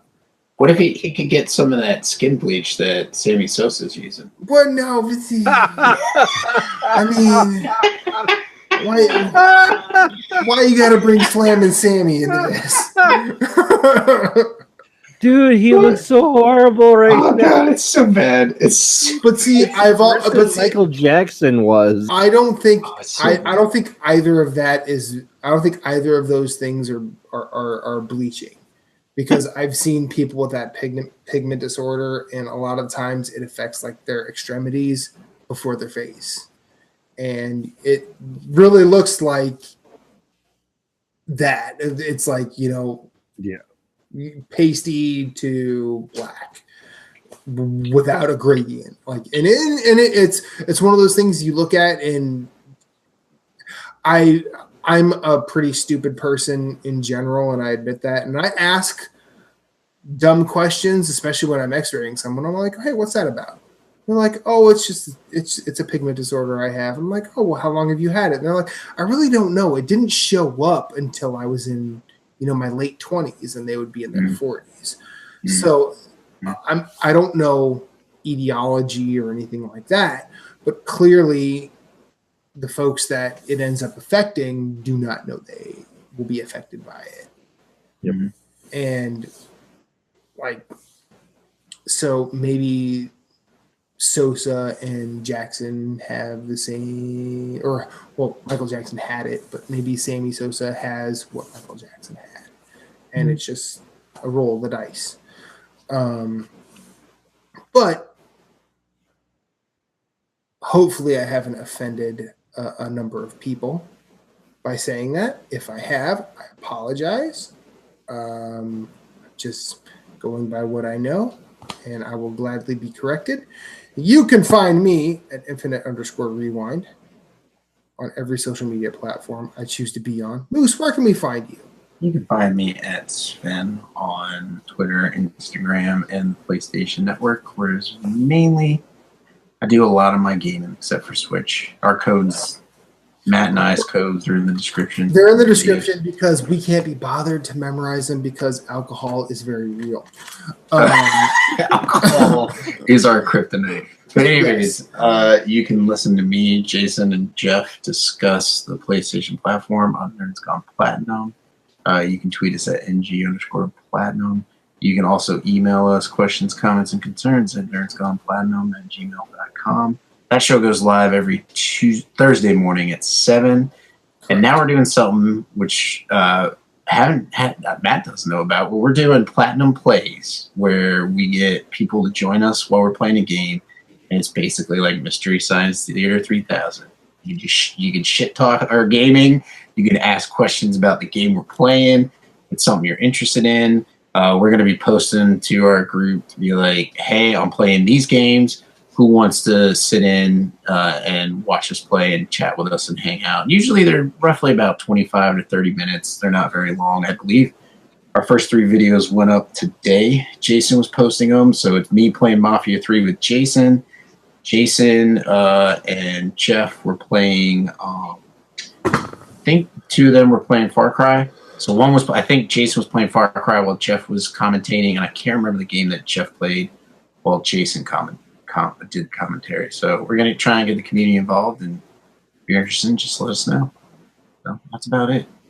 I will take some MSTE3 gaming Yeah. Well, we were kind of like, we can't really use that because like it's not a mystery of the game we're playing. So it's just kind of like shit. Well, it's not a mystery of the movie they're watching either. Yeah, that's true. So it's just kind of like us having fun and sitting there. It was cool because like when I was playing it, I don't think Jason's ever seen any videos of Mafia 3. And so I was like going to take out a boss. And it's just like stealth kill after stealth kill. And he's like, holy crap. He's like, you just stabbed that dude in the neck. And I'm like, oh yeah. I'm like, this is just the beginning, buddy. We're just getting warmed up. Settle in. It's going to get weird. He's like, it was almost to the point where he's like, man, I might download this and play it. So it's pretty cool to like just sit in and watch and talk to somebody who's playing the game so you can get like a hands-on experience with them. So it's pretty cool. Mm-hmm. But anyways, that's it. Well, with that, this has been Nerds Gone Rogue, episode 106. Thank you to Mr. and Mrs. Ponner for joining us. Thanks for coming on, guys. I think we should keep that. What? I said we've never been called that. I think I should utilize that from now on. To quote Moose, you're welcome. You can see them as well as the Capitan of their Triumvirate on Nerd Overdrive, returning this Saturday, barring any unforeseen circumstances, because shit happens. Life happens. Life depends on which toilet you're at. That's true. This has been a work in progress of trying to return. It's okay. You'll get back when you do, and you will hit your stride when you do, and it'll be great regardless, because I've been a fan of yours since the beginning, and I've been trying to ruin it since the beginning, and you guys are still here. So give us some Disney princess love, Matthew Keel. I mean, I do. Yeah. This has been Nerds Gone Rogue, episode 106. Corey, we miss you. We are so happy you have a family. We are so happy that you have taken the responsibility to be the good father, and the advice we give you is only to aid in your amazingness. Thank you so much for everybody that listened. You will see us Monday mornings on podcast services of your choice. You will see our B-sides on Friday mornings on podcast services of your choice. I'm pretty sure the YouTube is at noon on both days. That has been 106. Banana and out. Bye. Got to stop the broadcast now.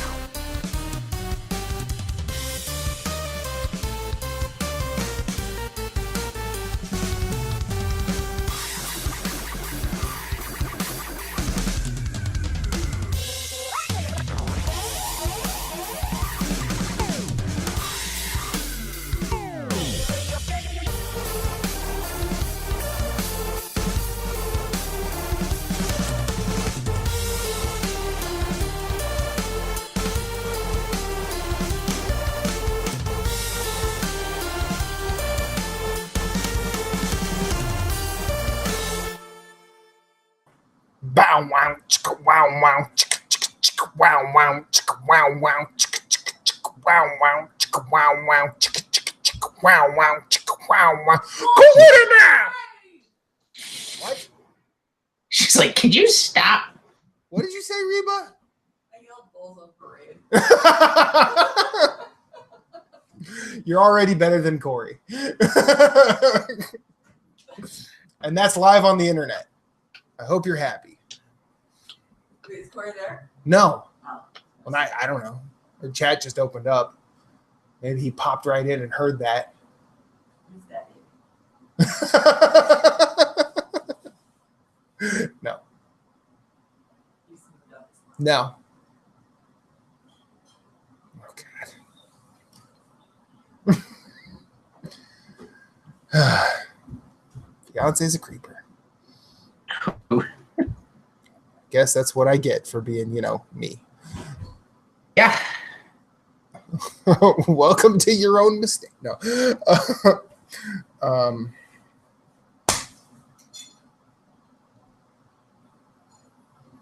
So what do you want to talk about for a B-side, Moose? No clue. I don't know. Okay. We'll just shoot the shit then. Okay. All right. Think we want to just get started? Yeah, I'm fine with that. Okay. All right. Winging it. Are you by chance forgetting anything, or are we just not doing that? What are we talking about? Oh, my bad. You know, memorializing the one who's not here. I apologize. No, it's cool. It's cool. Sorry. It's cool. I was like, it's like I did forget. Moose, be cool. Bitch, be cool. Tell that bitch to be cool. Chill that bitch out.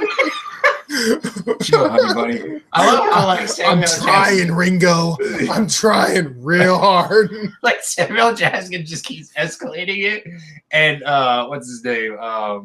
Freaking Tim Roth is just like, be cool, honey bunny. Just like cool as a cucumber. Like he's just like trying not to raise his voice so he doesn't get shot in the face. Like Samuel Jackson's like, tell that bitch to be cool. Chill that bitch out.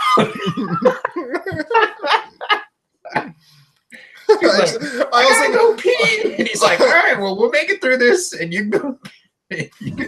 Oh, and then Vincent comes in. Oh, good stuff. You give him that money, I'm going to shoot him on principle. Yeah, you give him that money, and I will shoot him on principle. This does not concern you. Wait, what's that? Which part is that? Does it? Or no? I'm just. I thought that was the one where he's like, or wait, no. What was? He says that to the manager because he's like, the manager's like, just give me money. He's like, shut the fuck up. This does not concern you, or something like that. The adults are talking here. Yeah, exactly. The adults are talking. Shut the truck up. Yeah.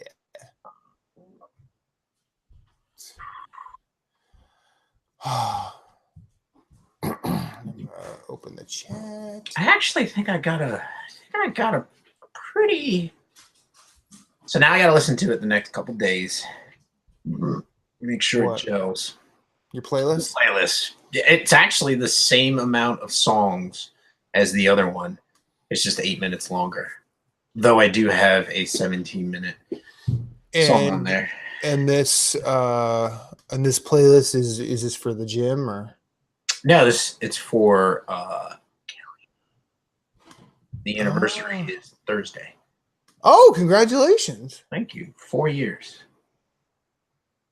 4 Twice years as long as the last one. 4 years together or 4 years of marriage? 4 years of marriage. Okay. 5.5-ish years together. Okay. Yeah. Wow. Well, no, 4.5 years. No. She moved in late. Well, we started dating in 2012, and she moved in 2013. So we're at like 4.5 years. 5, 4.5 really together, and then married for 4. Because we got married like 6 months after she moved in. But we knew each other. Like I've known her since like 2002. Known her forever. Okay. So, I do want to tell you, I did update my 8-bit do. It was behind on the software, so I'm looking forward to testing that tomorrow to see if that indeed was the issue. Because I think you bought yours like maybe a month after me. I want to say, or maybe like right after I did, so I could see them having like a. Yeah, I think I definitely got mine after yours, but I don't know if it was that far. But I also think I've been using it more. I mean, I don't want to say I've been using it more regularly than you. No, you are. You are. Okay. Totally. Because I only use it at lunch. Like, and that's all I play it. But like I was saying, like I had an issue with it connecting with Binding of Isaac. And I'm like, this is ridiculous. Like, it should connect. Like, it'll allow me to hit the home button to go back to the home screen and do everything at the home screen. But as soon as I go into Binding of Isaac, it doesn't want to do anything. Okay. So I've had that problem with that. I've had that problem with what was another big game I was playing last year when I was playing Breath of the Wild? Oh, it won't do anything with Earth Atlantis. Some of the indie games it won't work with, and I'm just like, what the fuck's your problem? Like, it works with Hollow Knight. What are you doing, 8-bit dude? Why not? And it works with Octopath. So for like really what I'm playing right now, it's not an issue. But I hope the firmware update will allow it to work with other games. Now, was that a situation where you went to the controller menu of the Switch and said update controller? No, you can't do that because it's a third party. So you have to go to their site and download the firmware and then put your controller in update mode, which is like holding L1 and R1 and then holding start, and the button on top will blink. It'll blink red, and then you plug in the USB cable to your computer, and then you go into the app and actually click update, and then you actually have to find the firmware and then just update it. And apparently it's the same firmware for that. So we have the SF, and I think SF and yeah, and the other one's the SN? Super Nintendo. So it's SN for Super Nintendo and SF for Super Famicom. So we have the SF version. I think you have the SF version, right? Yeah. Yeah. So I'll see what it does tomorrow. Though I might be wanting to play Chasm too much. Like I'm probably gonna play an hour of that tonight. Like yeah. I mean, I'm at midnight. I'm probably going to stay up and do it. We should party up and play it together. That would be cool. We should. Let's do that. Yeah, we'll do that. Actually, I'm ready for the pizza whenever you are, man. Well, actually, you know what? Now that we're talking about that, I'm going to go make sure it's downloading. So I'll be back in a second. Do you think, man? Do you think?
Okay, here we go. Let's do this. So mine says there's a counter, and I'm assuming that means it'll download. Yeah, because no. You should be able to download it, and then there's a counter until you can play it.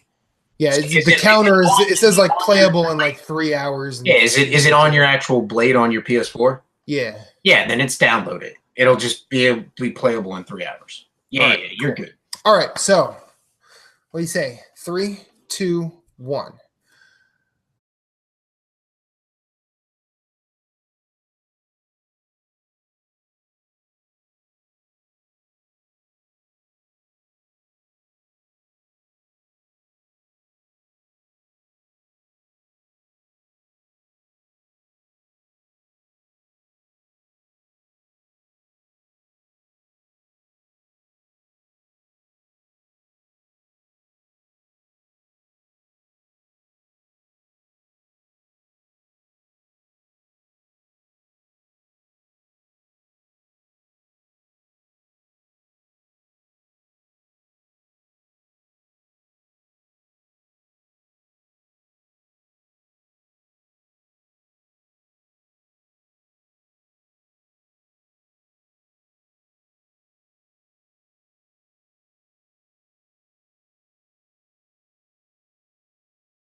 You're welcome. There you go. You were distracted by me spilling stuff. That was good. All right. Go get a beverage. Well, I wanted to get my second beer, but I'll wait until like they get on and we're ready to go. Well, right? they're ready, and I just told them to come on in. They have the link and everything. All right. Well, then I'm going to get my beer. I'll be right back. Yeah.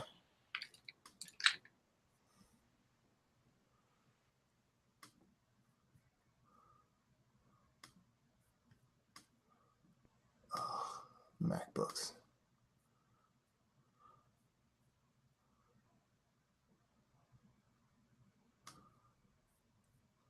Sometimes that stuff just gets in the way.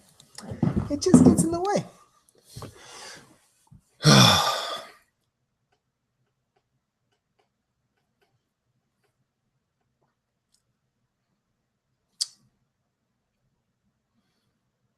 Look down there. It's like, that's Wayne's basement. Except that's not Wayne's basement. Isn't that weird? Garth, you wrote a haiku. Here I am talking to myself on the internet. This is what I'm reduced to. YOLO, mofo. Oh, good. Moose is back. Now I'm not going to sound like an idiot. At least not as much of an idiot. What do you mean? I am an idiot. No, I wasn't talking. I actually wasn't talking about you. I was quoting Wayne's World aloud while you were gone. Okay, awesome. And I'm like, here I am talking to myself on the internet. This is what I'm reduced to. YOLO, mofo. Dude, the more I fucking see of Death's Gambit, like games. The more pumped I am. I'm like, my challenge. I might just have to just give Jeff and Jason because I'm gonna be sucked into both of them. But I feel like what I'm gonna do is I'm gonna attack it like in their release. So I'm gonna give Chasm time while I'm playing a challenge game, and give Dead Cells time while I'm playing a challenge game, and then play some Death's Gambit while I'm playing a challenge game. Yeah. So I kind of wish I know I bought Dead Cells Jesus on the PS4, and I could have got it on Switch, and that way I could play it at work and whatnot. But I'm like, dude, PlayStation is my bro. You know, like the ecosystem's been very good to me, bringing games out, and I've been following this stuff before the Switch even came out. So it's like I feel like I need to give it the love it deserves. And I mean, Chasm was going there anyways because it was coming out on Vita. But Death's Gambit is only on PS4. I would imagine Chasm towards the holiday season, if not early next year, will be on Switch, kind of like Axiom Verge went over to Switch later on. And I feel like Death's Gambit will make the jump to other platforms later on too. So I think it will too. Which is great because more people can play them. But I'm just so excited. I'm so excited for Chasm. I'm really excited for Death's Gambit. Like it's gonna be awesome. I feel like those three games. Like it's weird how much this year has just been speaking my language. Yeah. And that's from someone who has not played all the releases he wanted to, or all the releases, all of them new. I mean, because let's be honest, like if I had to pick a game of the year right now, it's Hollow Knight. Like I can't stop thinking about how good that game is, but I can't. I mean, I think when we actually start having our game of the year planning discussions, which we've kind of started because it's 6 months away, like there will probably be a situation where we do a lot of old game stuff because like Captain Toad is still really good. Mm-hmm. Donkey Kong Country Tropical Freeze is still really good. Well, I mean, that's why I mainly brought up the topic just because we were doing because we're doing the challenge, and I'm playing a lot of really good games in 2018 that aren't necessarily from 2018. Like I'm having a blast with Final Fantasy 15, loving it. Like it's really good and it's a lot of fun. Yeah, that was Nerds Gone Rogue's Game of the Year 2016. So I'm happy to be playing that. I love Gravity Rush too. Love both Gravity Rush as well. I loved Mafia 3. I'm finally happy that I finished that game. That game isn't. I mean, it's got its flaws, but it's story wise, and just presentation is it's awesome. Yeah, gameplay's repetitive. Gameplay's repetitive. There's some glitches here or there, but there's gameplay's repetitive and everything. You know, so. I wanted us to do later on do shows where it's okay, well, here's our top games of 2018, but not necessarily from 2018. Yeah, which I agree with. And then we will have a top 10 list of games that are from 2018, which I'm building, and I'm pretty much sure I can flesh that out. Yeah. Because I'm having a blast with The End Is Nigh. Didn't pick that up last year. Kind of regret that I didn't. And then Binding of Isaac. I've been playing Binding of Isaac on my Switch, and I'm having fun with that. And it's that came out, 2014, December 2014. It was a PS Plus game, so it came out a little bit before that because that was one of the first games that I got free to help build my library. I think it came to consoles in 2013.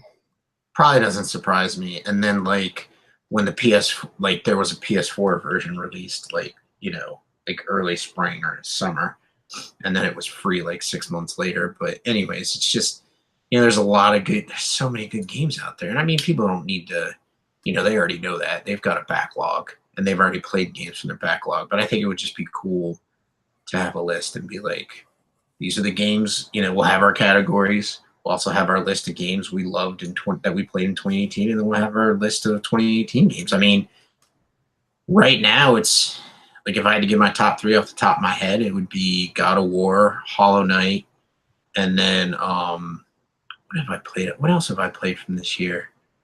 I mean, I can't even remember another game that I bought this year and played this year. I mean, technically, if you want to get No Man's Sky next is a new game. Although, no, it's really not. Well, it's not a new game, but the patch makes it completely different. But maybe which I downloaded. Hey, here we go. Possibly Celeste or Iconoclast would be on that list. What's up, Lee? Lee, we can't hear you. He's not pushing to talk. He's flicking his titties or something. I don't know. What's he doing? I can't hear him. Okay, now he's muted. Are we going to have the same freaking problem we had last time where Becky couldn't join? Can you hear me now? There he is. All right. So here's the problem. Here's what I noticed about Google Hangouts. It doesn't like it when it's a link sent through Facebook under Firefox. So we have to take the link and copy it and paste it in Google Chrome in order to get into the Hangout. Yeah. Oh, my bad. I'm sorry. Okay. No, that's fine. That's not your fault. Well, now we know, and next time. It's just Google Hangouts and Firefox have a special non-working relationship. Yeah. I can't hear Becky. Becky's. Do what you did for Becky because you were muted for a little bit, and now you need to unmute your wife. Does he really want to unmute his wife though? If he knows what's good for him, he does. That's true. It's very, very true.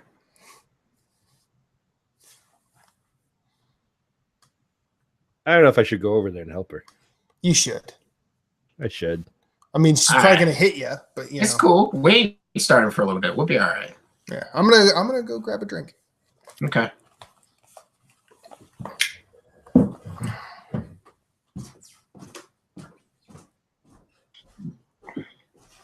The system is down. The system is down. System is down. The system is down. System is down.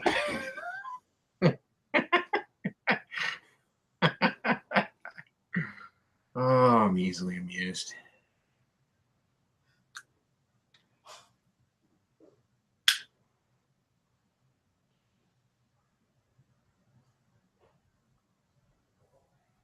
Becky.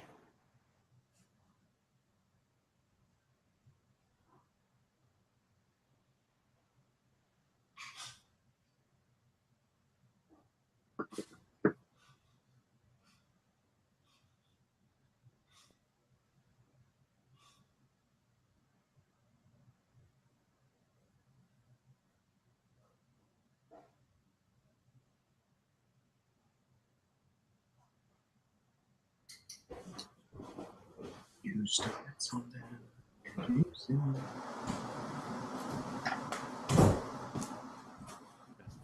All right. How about now? There we go. Yeah. Oh my god.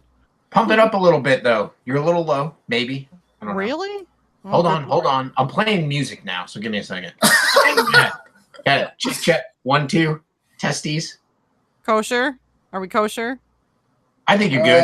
Matt, you think? Let me get a knife. I'll be kosher in a second. Oh. All right. Settle down. See, this is what happens when we don't podcast and we have no idea what's going on anymore. I know. You don't podcast for like 3 months and it's like shit just hits the fan. I think we're close to like a year now. Wow. It's been a while. No, because we did want to play cafe for tabletop day. Yeah, we kind of shit the bed on that one though. Well, You shit the bed on that one, you mean? no, it's always a team. He's like, I bring my A game every day. I don't have off days. I am always on. That's right. She's like, always on. I'm on 100% of the time and on time. Where were you? Yeah. Well, on time's a little debatable, but I'm always on. Oh How's my! you guys been? You guys been good? Oh my god. Crazy busy. Crazy freaking busy. Oh no, I believe it. Yeah. I mean, you got 2 kids aged. What Cole and Jules are aged? 8 and 4. Yeah. 84. Well, I mean, I wasn't going to like dime them out. I know how old they are, but Well, like at that point, Cole's starting to probably develop an interest in after school activities, and Jules probably has her own things that she has to do every weekend and such. And you guys are probably running around like chickens with your heads cut off. well, Yeah. now Lee can run around like a chicken with his head cut off since he has normal hours, and I don't have to do it all anymore. Yay. Woo! Congratulations on the new job, Lee, by the way. Thank you. How was day one? Good? Day one was fantastic. It Awesome. was a hey, come on in and Do just paperwork. kind of sit around and do stuff. Oh, see, he already did the paperwork. How did he Oh, do you it? did? Just Sweet. came Oh, in that's the already. best. Oh, that's the best. Yeah. When you can get that shit done and not have to spend a day of work doing it. It was so ridiculous because I got in at 8 o'clock and they were like, "Okay, here's your computer, put it together, and just hang around." Okay. He's like, heaven. I Well, get the to funny put thing together a computer. I go. So what do you want me to do? And they were just like, "Oh, just hang around there and wait to get your email, and then just wait for us to just get back to you with whatever." I'm like, "Oh, okay." Come noon, they haven't gotten back to me about anything. I'm just kind of like sitting there playing on like the computer, watching YouTube videos and Now, mind you, they were work related. Okay, Work related. You might want to fill that one. Well, in there. yeah, of course. it was work related, but at the same time, I'm going. I mean, here's the thing. As an X-ray tech, it's perfectly work-related for me to watch chess strategies on YouTube. That's how it works. I was shopping on Amazon for like office supplies that I wanted. Nice. Yeah. Nice. I mean, That's not a joke. I've actually watched a lot of chess videos in the past few months. It's real weird. Those are surprising. Only you, Keel. Only you. Well, strategy is an interesting thing. I'm surprised Continue, it's not Lee. Tetris. How to piece this together. I mean, together. I've moved enough that I'm okay with Tetris. Tetris and I don't need each other. They've got like a relationship. We are completely independent of one another. And one day I will doesn't Tetris like connect you to your mother? It does. I But mean, like, wasn't that like the? She that was doesn't like the introductory. No, it wasn't introductory. It wasn't introductory. It was just one of those things that I had, and she's like, "Oh, that looks fun. I'll try it." And she got really fucking good at it. And so it's like something that connects you to your mom, like very well. Well, like that and Dragon Warrior specifically, right? Like, kind of like how my mom and I are connected via the use of hangers on my ass. I mean, that's why he does so much laundry all the time. I mean, family's weird, man. Family's real weird. Like I've been sitting at your dining room while you jump up to catch a mouse. So I'm just like, that is happens. True. I mean, welcome to the Navarros. No, pretty much. We hunt during dinner. I mean, you gotta get that next meal. Yeah, that's how you save. You gotta like exactly that. I mean, like literally, they said, "Oh fuck, Keel's dumping salad everywhere. Where's the next meal?" Like, what the hell's happening? Pretty much. How are the kids? Kids good? They're assholes. Well, I mean, they get there. They're kids. They're growing up too fast. We just did pictures with them on Sunday. Yeah. Okay. Yeah. Yeah. Oh, you getting a bit verklempt about it, Becky? It's just they're growing up way too fast. When you're a new parent, I can't wait till they're out of the house. I finally finished StarCraft. Pretty much. Well, it's like when you're a new parent and you're like, oh my gosh, will this stage ever end and whatever. And you're going through all that baby stuff and then they grow up and then you have another one and you're like, crap, what happened to that stage? Did I miss it? Was I asleep? And now it's one's developing an attitude of, good Lord, you better watch your mouth or you're going to lose it in about 5 seconds. And the other one is just... She needs to go to school. I cannot wait for this fall because she is driving me nuts. Well, and that's probably just like, I think she's bored. She's bored. In the same way that you like. Honestly, I think you guys are both at different. I think I'll bet you with Cole, this stage was very difficult for you. You're like, I don't want to send him to school, but now that you've had it again, you're like, no, this needs to happen because that was partially it. We need to not kill each other right now. Well, and actually, at this age, he was the same way. I said, I cannot wait for him to get to school because he was bored. I've been lucky with both kids. We've been lucky, I should say, being very intelligent and everything like that. But they get to this point where they get bored, and you just go, okay, go learn soming. I can't challenge you today. I can't. Somebody else, why? Not me. I'm going to send you down to Philly and have Uncle Matt teach you how to play Dark Souls. Then you will be crying. Cole would take that offer. He would. Me, he wouldn't. So now he's learning how to bowl. Oh, okay. All right. So just on top of baseball and karate, now bowling. Because hockey didn't work out well, gravity and thin little metal things on the bottom of the feet. Hockey's a tough one. Hockey's a tough one. I feel like hockey would be better if skating wasn't so hard to learn. Like you were saying, like thin blades on the bottom of your feet. If skating was a little easier to learn, I think a lot more people would play hockey. I'd probably play hockey, So yeah, pretty much.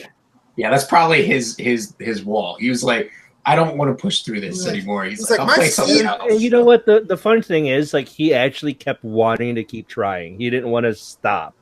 But we can tell where there's like a wall, or he's like, okay, you can't get through that wall, man. Or not right now. Or you just have to know. He's too young. He needs a little more time.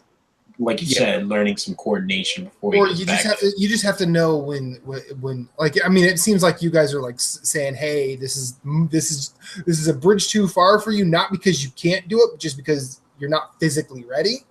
Yeah. But you also need to know, like, hey, you're kind of done here. You need to Pretty much. Yeah, We'll shepherd you to something else. pretty much. That's really it. It's like you take them from one activity to another and just say, okay, let's try this. Let's see how you like this. And we're lucky enough that he's willing to try a lot of different activities. Yeah, yeah. Nice. And then there's Jules, who demands all the different activities. That doesn't surprise me. Only because she's trying to catch up to her brother. She thinks she's got to catch up. I'm a princess. I demand Everything. What sport would you like to try? All of them. Pretty much. She goes, I'm doing ballet, I'm doing karate, and I'm doing baseball. And I was like, hold on. Wait. That's a lot of stuff. I mean, the chutzpah. I mean, okay, so we should probably get started. Oh, you mean you're not doing a Sean Capri here where we just randomly talk and he randomly cuts in when it looks good? No, it's got to look good all the time. Well, I mean, well, see, it has to look, like Lee just has to look good all the time because you're fine, Becky. We know you're always on.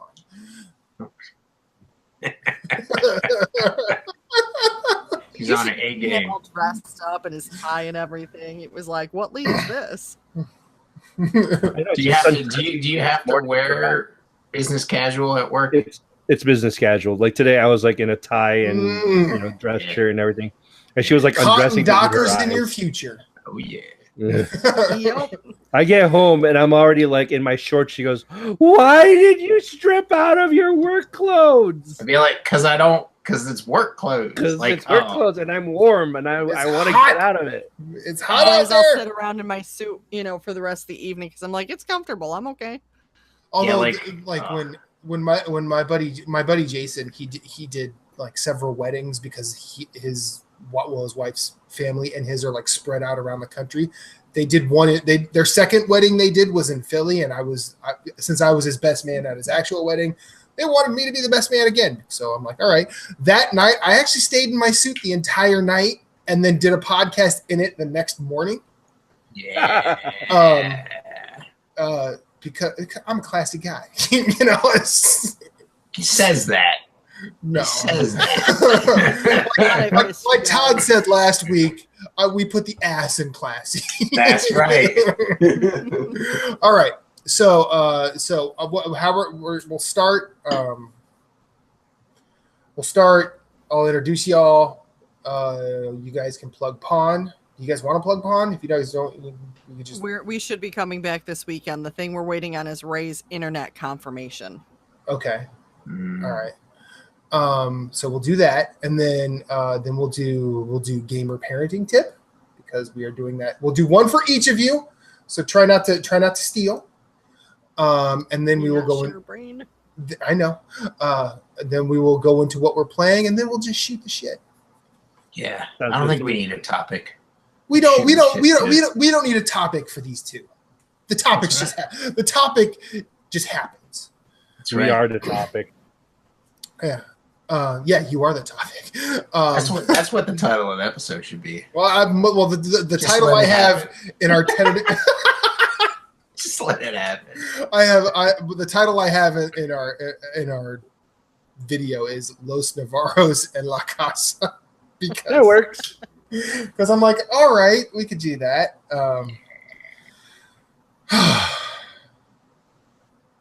Everybody ready?